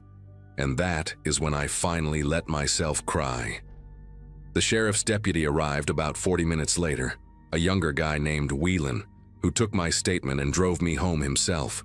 He told me they would look into it, try to find a truck matching that description. I gave him every detail I could remember: the camouflage hat, the gray beard, the fast food wrappers, the yellow rope, all of it. He nodded and wrote everything down, but I could tell from his face that he was not hopeful. A dark pickup truck in rural New York in winter. That could be half the county. They never found him, as far as I know. I called the sheriff's office a few times over the next month, but there were no leads, no similar reports, nothing. Sometimes I wonder if Chet was even his real name. I think about that night more than I should, especially when it snows. I think about what would have happened if that gas station had lost power like everywhere else, if there had been no lights to see through the trees. I think about where that road was taking me, and I know in my gut I was not meant to reach the end of it. The woman at the gas station, her name was Beverly, and I went back a week later to thank her properly. She told me I did the right thing trusting my instincts, that too many people ignore that voice in their head telling them something is wrong. I have not ignored it since.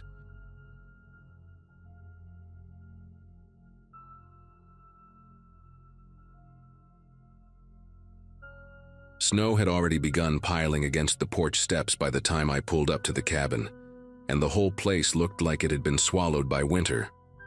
Work had me stretched thin that season, and taking a week away felt overdue, so the idea of a remote rental tucked behind a line of pines sounded perfect. The cabin sat about 20 minutes outside a small mountain town in Colorado, the kind with one main street and a diner that everyone swears is historic. I remember thinking the silence felt heavier than usual, like the snow had pressed the world into a quieter shape. While hauling my bags from the truck, I spotted the first set of footprints, fresh enough that the edges were still crisp, looping around the house in a weird, meandering path. My first thought was that maybe the owner had stopped by earlier, but the prints overlapped the snowfall from that morning, which didn't make much sense. The sight lingered with me as I unlocked the door and stepped inside. The cabin had that rented out too many times vibe, mismatched furniture and a faint smell of old firewood, but it felt warm enough. I set my stuff down, gave the place a quick look, and started noticing little details that nudged me in the ribs. A wooden chair sat a few feet away from the kitchen table, angled toward the window like someone had been watching the yard. A half-burned match rested near the rug. just sitting there as if whoever used it didn't care to clean up, and a couple of canned soups I'd seen listed in the inventory were missing from the pantry shelf. It wasn't dramatic, but it was just specific enough to make me second-guess the empty cabin vibe. I told myself someone must have sheltered here recently, happens all the time in these remote spots, and figured they moved on once the storm warnings rolled in. Still, the place didn't feel like it had been empty for long. The storm outside picked up speed fast, pushing snow against the windows until only faint shapes of the forest remained. With no cell signal and the nearest neighbor half a mile down the road, settling in felt like trying to relax inside a sealed box. I checked every room to calm my nerves. Everything was normal until I went upstairs and found the door at the end of the hall refusing to budge. It wasn't locked in the usual way. No keyhole, no latch, just wouldn't move, as if someone had shoved something heavy against it from the inside.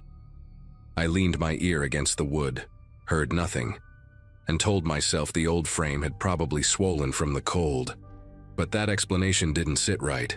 The door looked used recently, smudges on the paint, faint marks near the handle. It gave me a feeling I couldn't quite name, something that made me rethink spending the night there alone.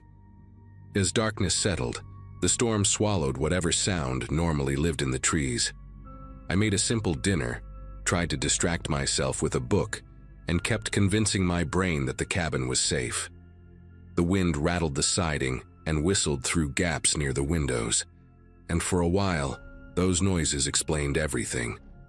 But close to midnight, just when I finally relaxed a little, a soft creak drifted down from upstairs. It wasn't the settling kind. The sound had weight, pacing, like someone shifting their balance on an old plank. I sat there staring at the ceiling, counting the seconds between each tiny groan of wood.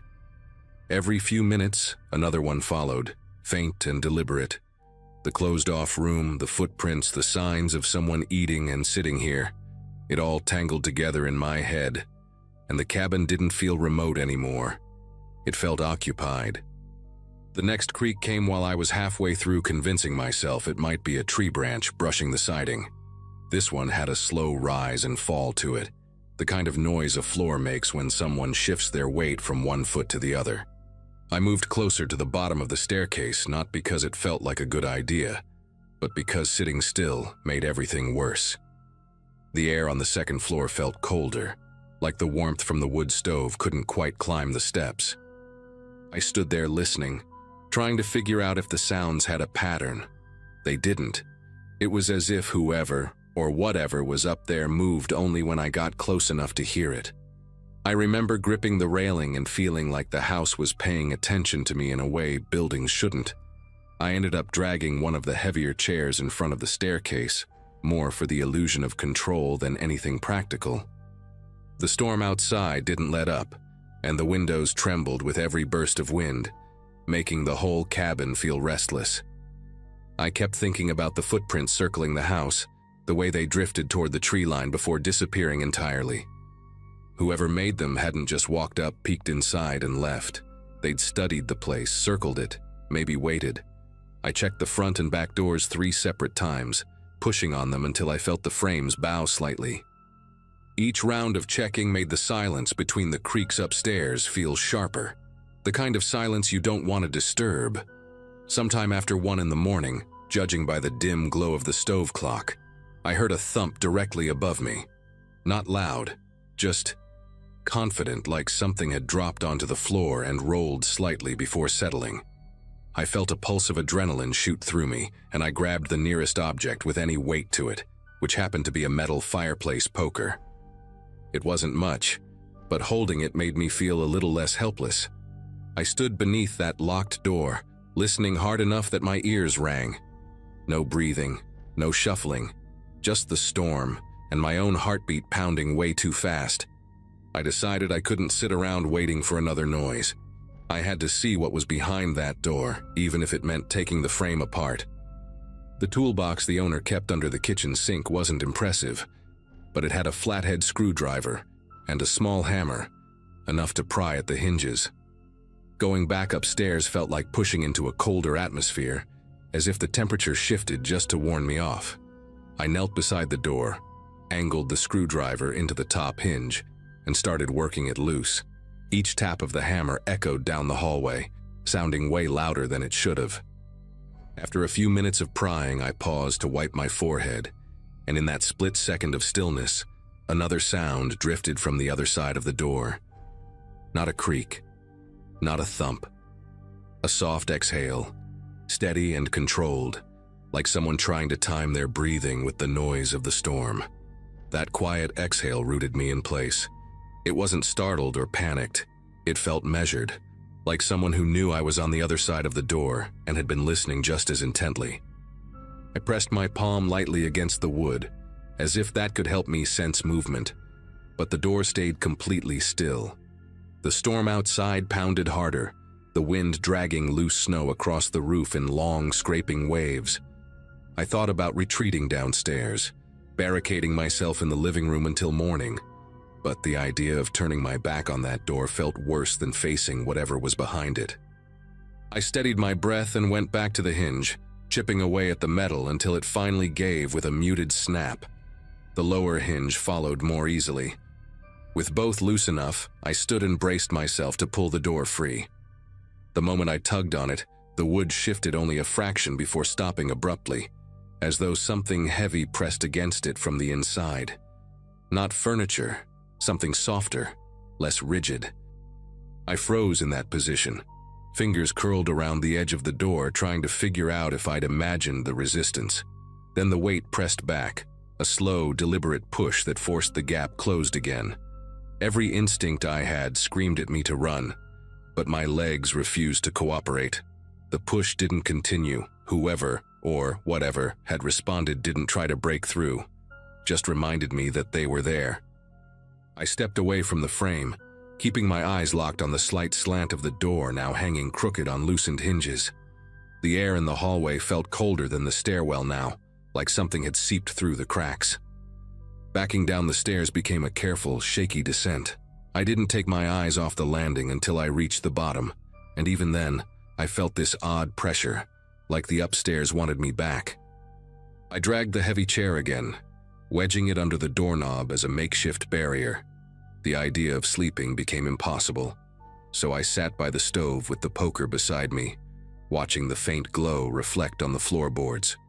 Every so often, the cabin groaned or the wind slammed snow against the windows, and each time I expected footsteps to follow.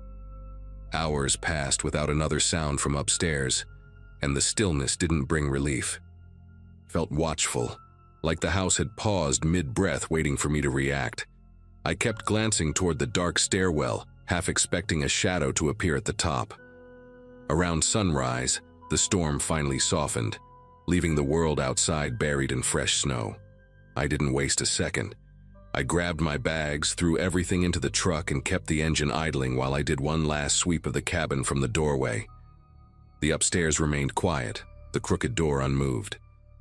I stepped onto the porch, ready to leave this whole nightmare behind, when I noticed something that stopped me cold. A new set of footprints leading away from the house, heading straight into the thick trees behind the property. They were deep, clearer than the ones I'd seen the day before, and spaced like someone had been walking unhurriedly through the storm. No prints circled back, no tracks approached from any direction. Just a straight path leading into the forest, as if whoever shared the cabin with me had finally decided to leave at first light. I drove away without looking back.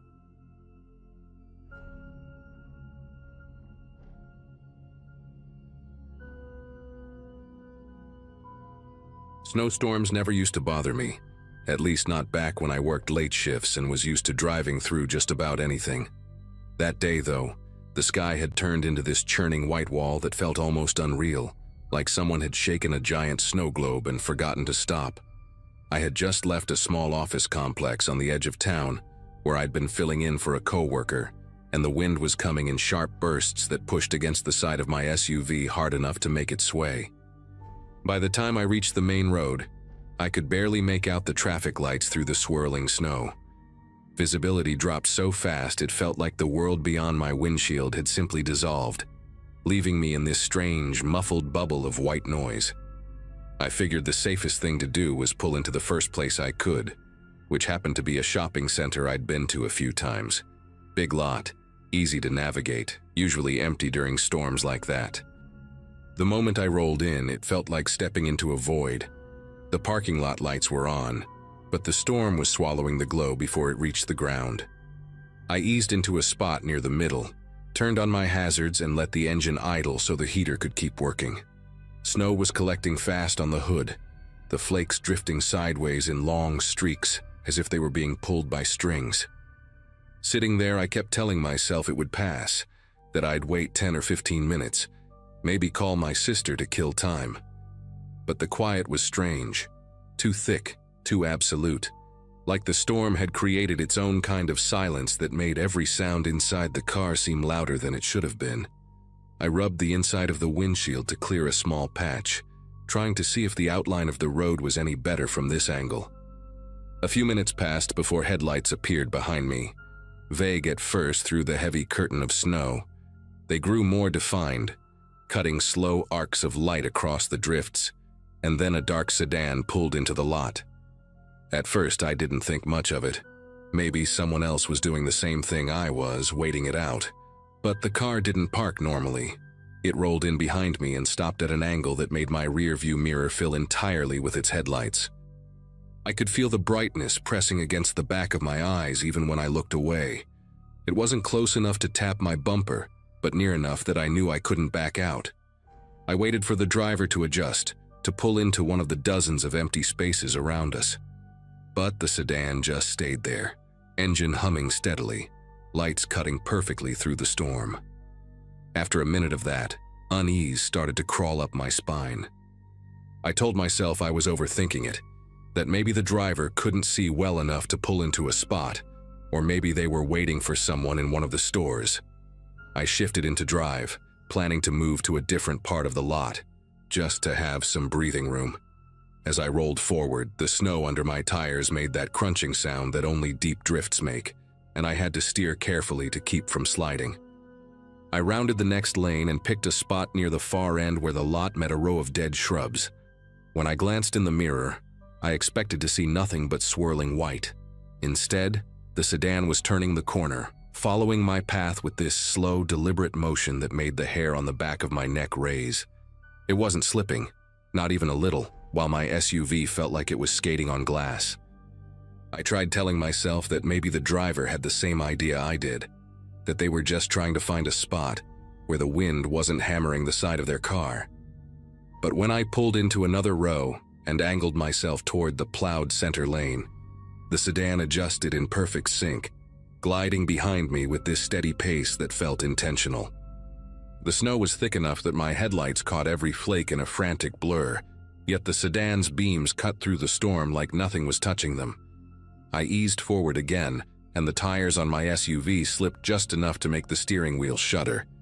The other car, though, moved with this unsettling precision. No fishtailing, no hesitation, as if the pavement beneath it wasn't buried under inches of ice. I shifted lanes abruptly, hoping to shake whatever this was, but the sedan mirrored my turn with a kind of slow persistence that made my mouth go dry. Trying not to panic, I looped around the lot toward the exit, but the snow was now blowing in such heavy sheets that the street beyond looked completely erased. The wind howled across the asphalt, lifting powder into swirling shapes that darted between the light poles like restless shadows. I knew that pulling onto the road blind would be a stupid risk, so I hesitated, inching forward just enough to test for traction. The sedan crept up behind me again, not close enough to touch, but close enough that I couldn't ignore the way it positioned itself. A quiet, steady push that felt more like herding than following. I backed away from the exit, hoping to buy myself a better angle, and the sedan drifted backward too, perfectly aligned with my movements. Something about that coordination made my whole body tighten with unease. I cut sharply into another lane, this time accelerating a bit harder than before, letting the back end slide until I corrected it. The sedan followed with the same agonizingly slow crawl, never speeding up, never struggling with the ice. The distance between us stayed exactly the same, like the driver was measuring it with invisible markers. The deeper I went into the lot, the less plowed the lanes became, and soon my tires were crunching through untouched snow that reached almost halfway up the bumper. The wind whipped the loose powder into spiraling waves, and my headlights caught the outlines of parking barriers buried beneath drifting mounds. Every turn felt like stepping deeper into a maze that someone else understood far better than I did. And still, the sedan advanced, patient and intentional. The moment I realized the driver wasn't just following me, but actually steering me somewhere hit me hard. Each time I tried to angle back toward the center of the lot, the sedan would shift just slightly, placing itself in a way that nudged me toward the outer edges, the places where the drifts were thickest and the plows hadn't touched. My tires began to sink into the softer snow, losing grip more quickly. I could feel the SUV laboring, the engine giving a low, strained groan as the wheels churned and slipped. The sedan maintained that same unnerving glide, always keeping itself clear of the deeper snow, always pushing me a bit farther from the safe, lit middle of the parking lot. There were no other cars, no silhouettes of people, just the storm and that dark shape behind me, using the white out like a curtain to hide whatever the driver had planned. I swung the wheel hard and tried cutting across 2 lanes at once, hoping momentum would carry me back toward the plowed section, but the snow grabbed at the tires like wet cement. The SUV lurched, then dragged sideways, and I had to feather the accelerator just to keep it from getting swallowed by the drift. Through the blur on my rear window, the sedan eased into view again, keeping the same deliberate pace as if nothing about the storm applied to it. The lights from the shopping center cast faint halos across the snow, but the sedan's shape absorbed most of it, turning into this low, steady outline that never faltered. Every time I tried adjusting, it answered with a quiet repositioning that cornered me a little more. The thought that this person wasn't improvising, that they had patience and a plan, settled heavily in my chest. I tried honking, hoping the noise would cut through the storm and maybe draw attention from someone inside one of the stores, even if they were closed. But the wind swallowed the sound almost instantly. I glanced toward the row of buildings, expecting at least a flicker of movement or a door opening, but nothing shifted. The storm had erased every sign of life. I shifted the SUV into reverse, trying to angle away from the deepest part of the lot, and the tires spun with a gritty whir before finally catching. As soon as I moved, the sedan drifted sideways in a wide arc, cutting off the only path that wasn't buried in snow. It didn't rush, didn't jerk forward, just eased into place with absolute control. It felt like the driver knew exactly how hard the storm was hitting me, and exactly how little it was affecting them. A surge of frustration mixed with fear, and I pressed the accelerator harder than I meant to. The SUV jerked forward, bouncing slightly as the front wheels rolled over a mound of packed snow. I aimed toward a narrow corridor between 2 long banks, thinking the sedan wouldn't risk getting stuck there. The wind pushed against the side of the SUV, and for a moment all I could see were streaks of white slashing across the windshield. When the snow thinned enough to reveal the lot again, the sedan was already repositioning, slowly pivoting as if anticipating my route. Its headlights swept across the drifts but never wavered. I kept expecting to see a slip, a skid, anything that proved the driver was dealing with the same conditions I was. But the sedan moved almost like it had its own traction, its own rules, its own quiet confidence in the storm. As I neared the narrow corridor, the snow piled higher than I'd realized, reaching nearly to the grill. I knew if I went any farther, the SUV might bottom out, and then I'd be truly stuck with nowhere to go. The sedan crept closer, not speeding up but tightening the distance in a way that drained the little room I had left. The air in the car felt heavy, like it was pressing inward with the same density as the storm outside. I kept scanning for an opening, a break in the drifts, a clearer path, anything. But the sedan angled itself to cut off every option. It wasn't chasing anymore, it was corralling, positioning, closing the circle one careful adjustment at a time. And the terrifying part wasn't the storm or the isolation. It was realizing that whoever was inside that car had chosen me, specifically, and wasn't waiting for visibility to improve. They were waiting for me to run out of space. I stopped trying to outmaneuver the sedan, and focused instead on keeping the engine running. The wind buffeted the SUV so hard it made the windows tremble, and snow piled against the doors like it was trying to bury me in place. The sedan crept closer until its headlights filled the back window again, bright enough to wash the interior in a pale glow. I could see the shape of the driver only as a dark silhouette, sitting unnervingly still. No gestures, no attempts to communicate. Just that unmoving outline watching through the glass. My pulse hammered as I realized the storm had given them exactly what they needed. An empty lot, zero visibility, and a single target with nowhere reliable to go. I tightened my grip on the steering wheel and tried to steady my breathing, knowing that panicking would only cloud whatever chance I still had. The idea came to me suddenly, irrational, desperate, but the only thing that offered even a sliver of hope.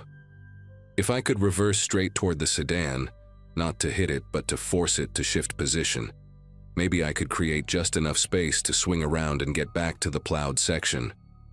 It felt reckless, but so did staying put. I shifted into reverse and gave the SUV a sharp tap of gas. The wheels spun, then caught, and the SUV slid backward a few feet before the sedan reacted. It drifted back smoothly, still refusing to skid or jerk, but the movement was enough. That small gap opened, barely wider than the SUV itself. I threw the car into drive and swung the wheel hard, the tires groaning as they mashed deep snow. The front end kicked sideways, then straightened as the SUV lunged toward the center of the lot. I didn't look behind me. The storm had thickened again, turning everything into a white curtain broken only by faint silhouettes of light poles. I aimed for the faintest strip of darker pavement, the one path that looked even remotely cleared. The SUV bucked once as it rolled over uneven snow, then steadied as the tires found better traction. I pushed forward, inch by inch, expecting at any moment to see headlights slicing through the storm behind me. But the glow didn't reappear. Even when I reached the plowed area, I couldn't see more than 20 feet in any direction, just swirling white swallowing everything. I took the chance anyway, steering toward the exit and creeping onto the road. The wind was fierce, but the pavement underneath felt more solid than anything in the lot. Once I made it onto the main street, I kept going until my knuckles ached from how tight I was holding the wheel. I drove slowly, hugging the edge and watching for any sign of that sedan, but nothing emerged from the storm. Not a single pair of headlights appeared in my mirrors. When I finally reached a gas station with lights bright enough to cut through the haze, I pulled in and parked under the canopy. I stayed there until the storm eased up, long after the SUV's heater had dried my coat and melted the snow on my boots. No one else ever pulled into the lot behind me. To this day, I don't know if the sedan stayed in that shopping center or vanished the moment I left, but I never forgot how deliberately it moved, how silently it closed in, and how the storm felt less like weather and more like someone's cover for something I was never meant to understand.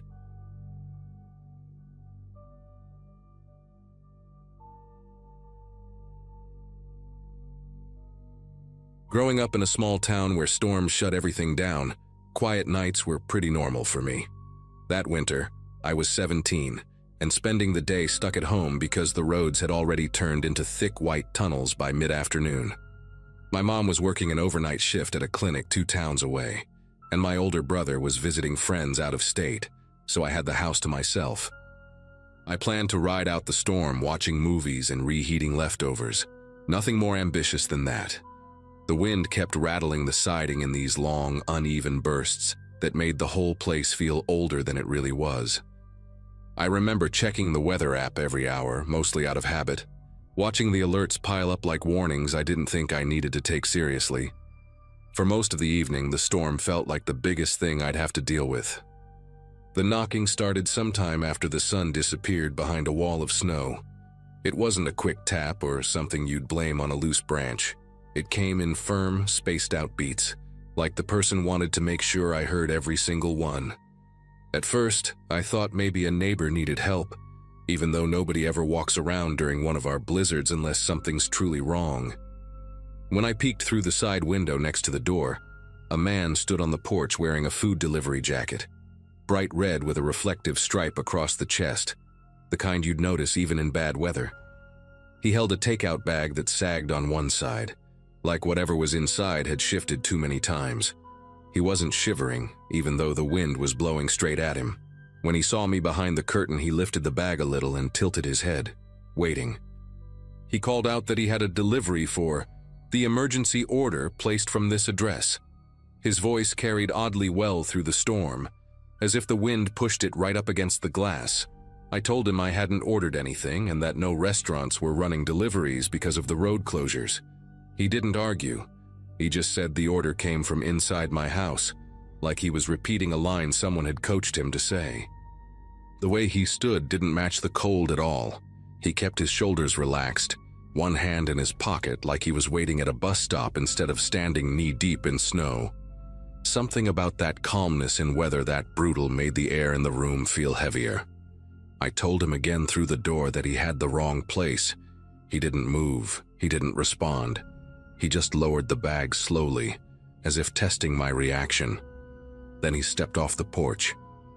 For a second, I thought he was leaving, but he veered toward the side of the house instead of heading back down the driveway. His boots pressed deep into the untouched snow, leaving sharp impressions that the wind hadn't had time to cover.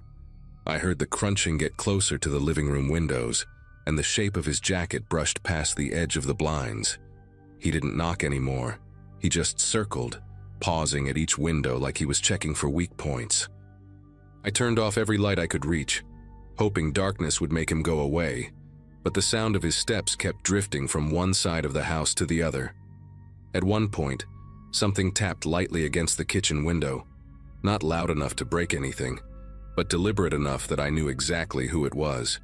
The storm outside felt easier to handle than whatever was walking around my house. For a long stretch, the only thing I could hear was the wind pushing against the walls and the faint scrape of his boots shifting positions. I stayed crouched near the hallway, where I could see parts of the house without being visible from any window. My phone kept losing signal, so every attempt to call my mom or the non-emergency line ended in a frozen screen or a dropped connection.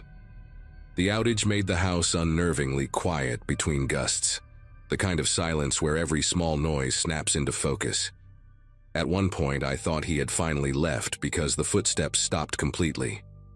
I waited a full 10 minutes before poking my head toward the living room window. That's when I noticed a shadow near the far corner of the porch, still as a statue. I couldn't make out his face, but the reflective stripe across his jacket caught a bit of light from my neighbor's generator, just enough to show he was still out there. The storm kept intensifying, which made his persistence even stranger. No normal delivery driver or anyone with common sense would have stayed outside in weather like that unless something was seriously wrong. Every so often he'd test another window, never forcefully, just these soft, methodical taps or a brief rattle of the frame. It felt like he was studying the house more than trying to get my attention. I remember gripping the edge of the wall so hard my fingers went numb, trying to listen past the sound of my own breathing. I didn't dare move to another room. It felt like shifting around might somehow encourage him. When the tapping reached the dining room window, I heard him mutter something too low to understand, like he was repeating directions to himself. Eventually, I managed to get a single text out to the sheriff's office. Nothing fancy, just my address and the fact that someone was trying to get inside.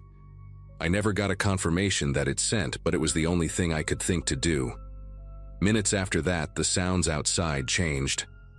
Instead of tapping or footsteps, there was this dragging noise along the outer wall, almost like he was brushing the takeout bag along the siding.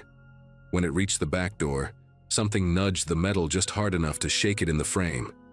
That door had always been sturdy, but hearing it shift even a little made my chest tighten in a way I still remember clearly. I sat there with my knees pulled in, watching the shadows move across the kitchen floor whenever the wind changed direction. What scared me most was how patient he seemed. He never shouted, never banged, never acted like someone frustrated by being ignored. It felt like he had all night to wait me out. The blizzard kept covering his earlier tracks, but every time he circled the property, he carved a new path into the snow. I stopped trying to follow his movements and just waited, hoping that help was actually on the way. After what felt like hours, I heard the distant rumble of an engine. Slow, heavy, the kind of sound that didn't belong to a normal car. The noise made him pause. I could tell by the sudden stillness outside the kitchen window. For the first time since he arrived, he stepped back, retreating toward the edge of the yard. I didn't move until the engine grew loud enough to shake the floorboards. 2 deputies showed up in a patrol truck outfitted for heavy snow, their headlights cutting long, pale arcs across the yard. When they got out, the man in the delivery jacket didn't run, not right away. He lingered near the tree line as if weighing his options, the takeout bag still hanging loosely from his hand. One of the deputies called out to him, and instead of answering, he turned and disappeared into the whiteout so smoothly, it looked like the storm swallowed him whole. They didn't bother chasing him. Visibility was too poor, and they were more focused on checking the house and making sure I was all right. When I opened the door for them, the blast of cold air felt almost unreal after so many hours of being trapped in that dim, silent house. They walked the perimeter while I waited just inside the entryway, watching their flashlights sweep across the snow. The storm had buried most of the earlier footprints, but a few deeper impressions showed where he'd circled over and over again. The deputies noticed something else too. Prints leading up to windows I hadn't even realized he checked, including the small basement one I always forget exists. The delivery jacket bothered them immediately because they knew every restaurant for miles had shut down before the roads became impassable. One of them asked if he'd given a name or mentioned any kind of mix-up, but the only thing he ever claimed was that someone inside placed an emergency order.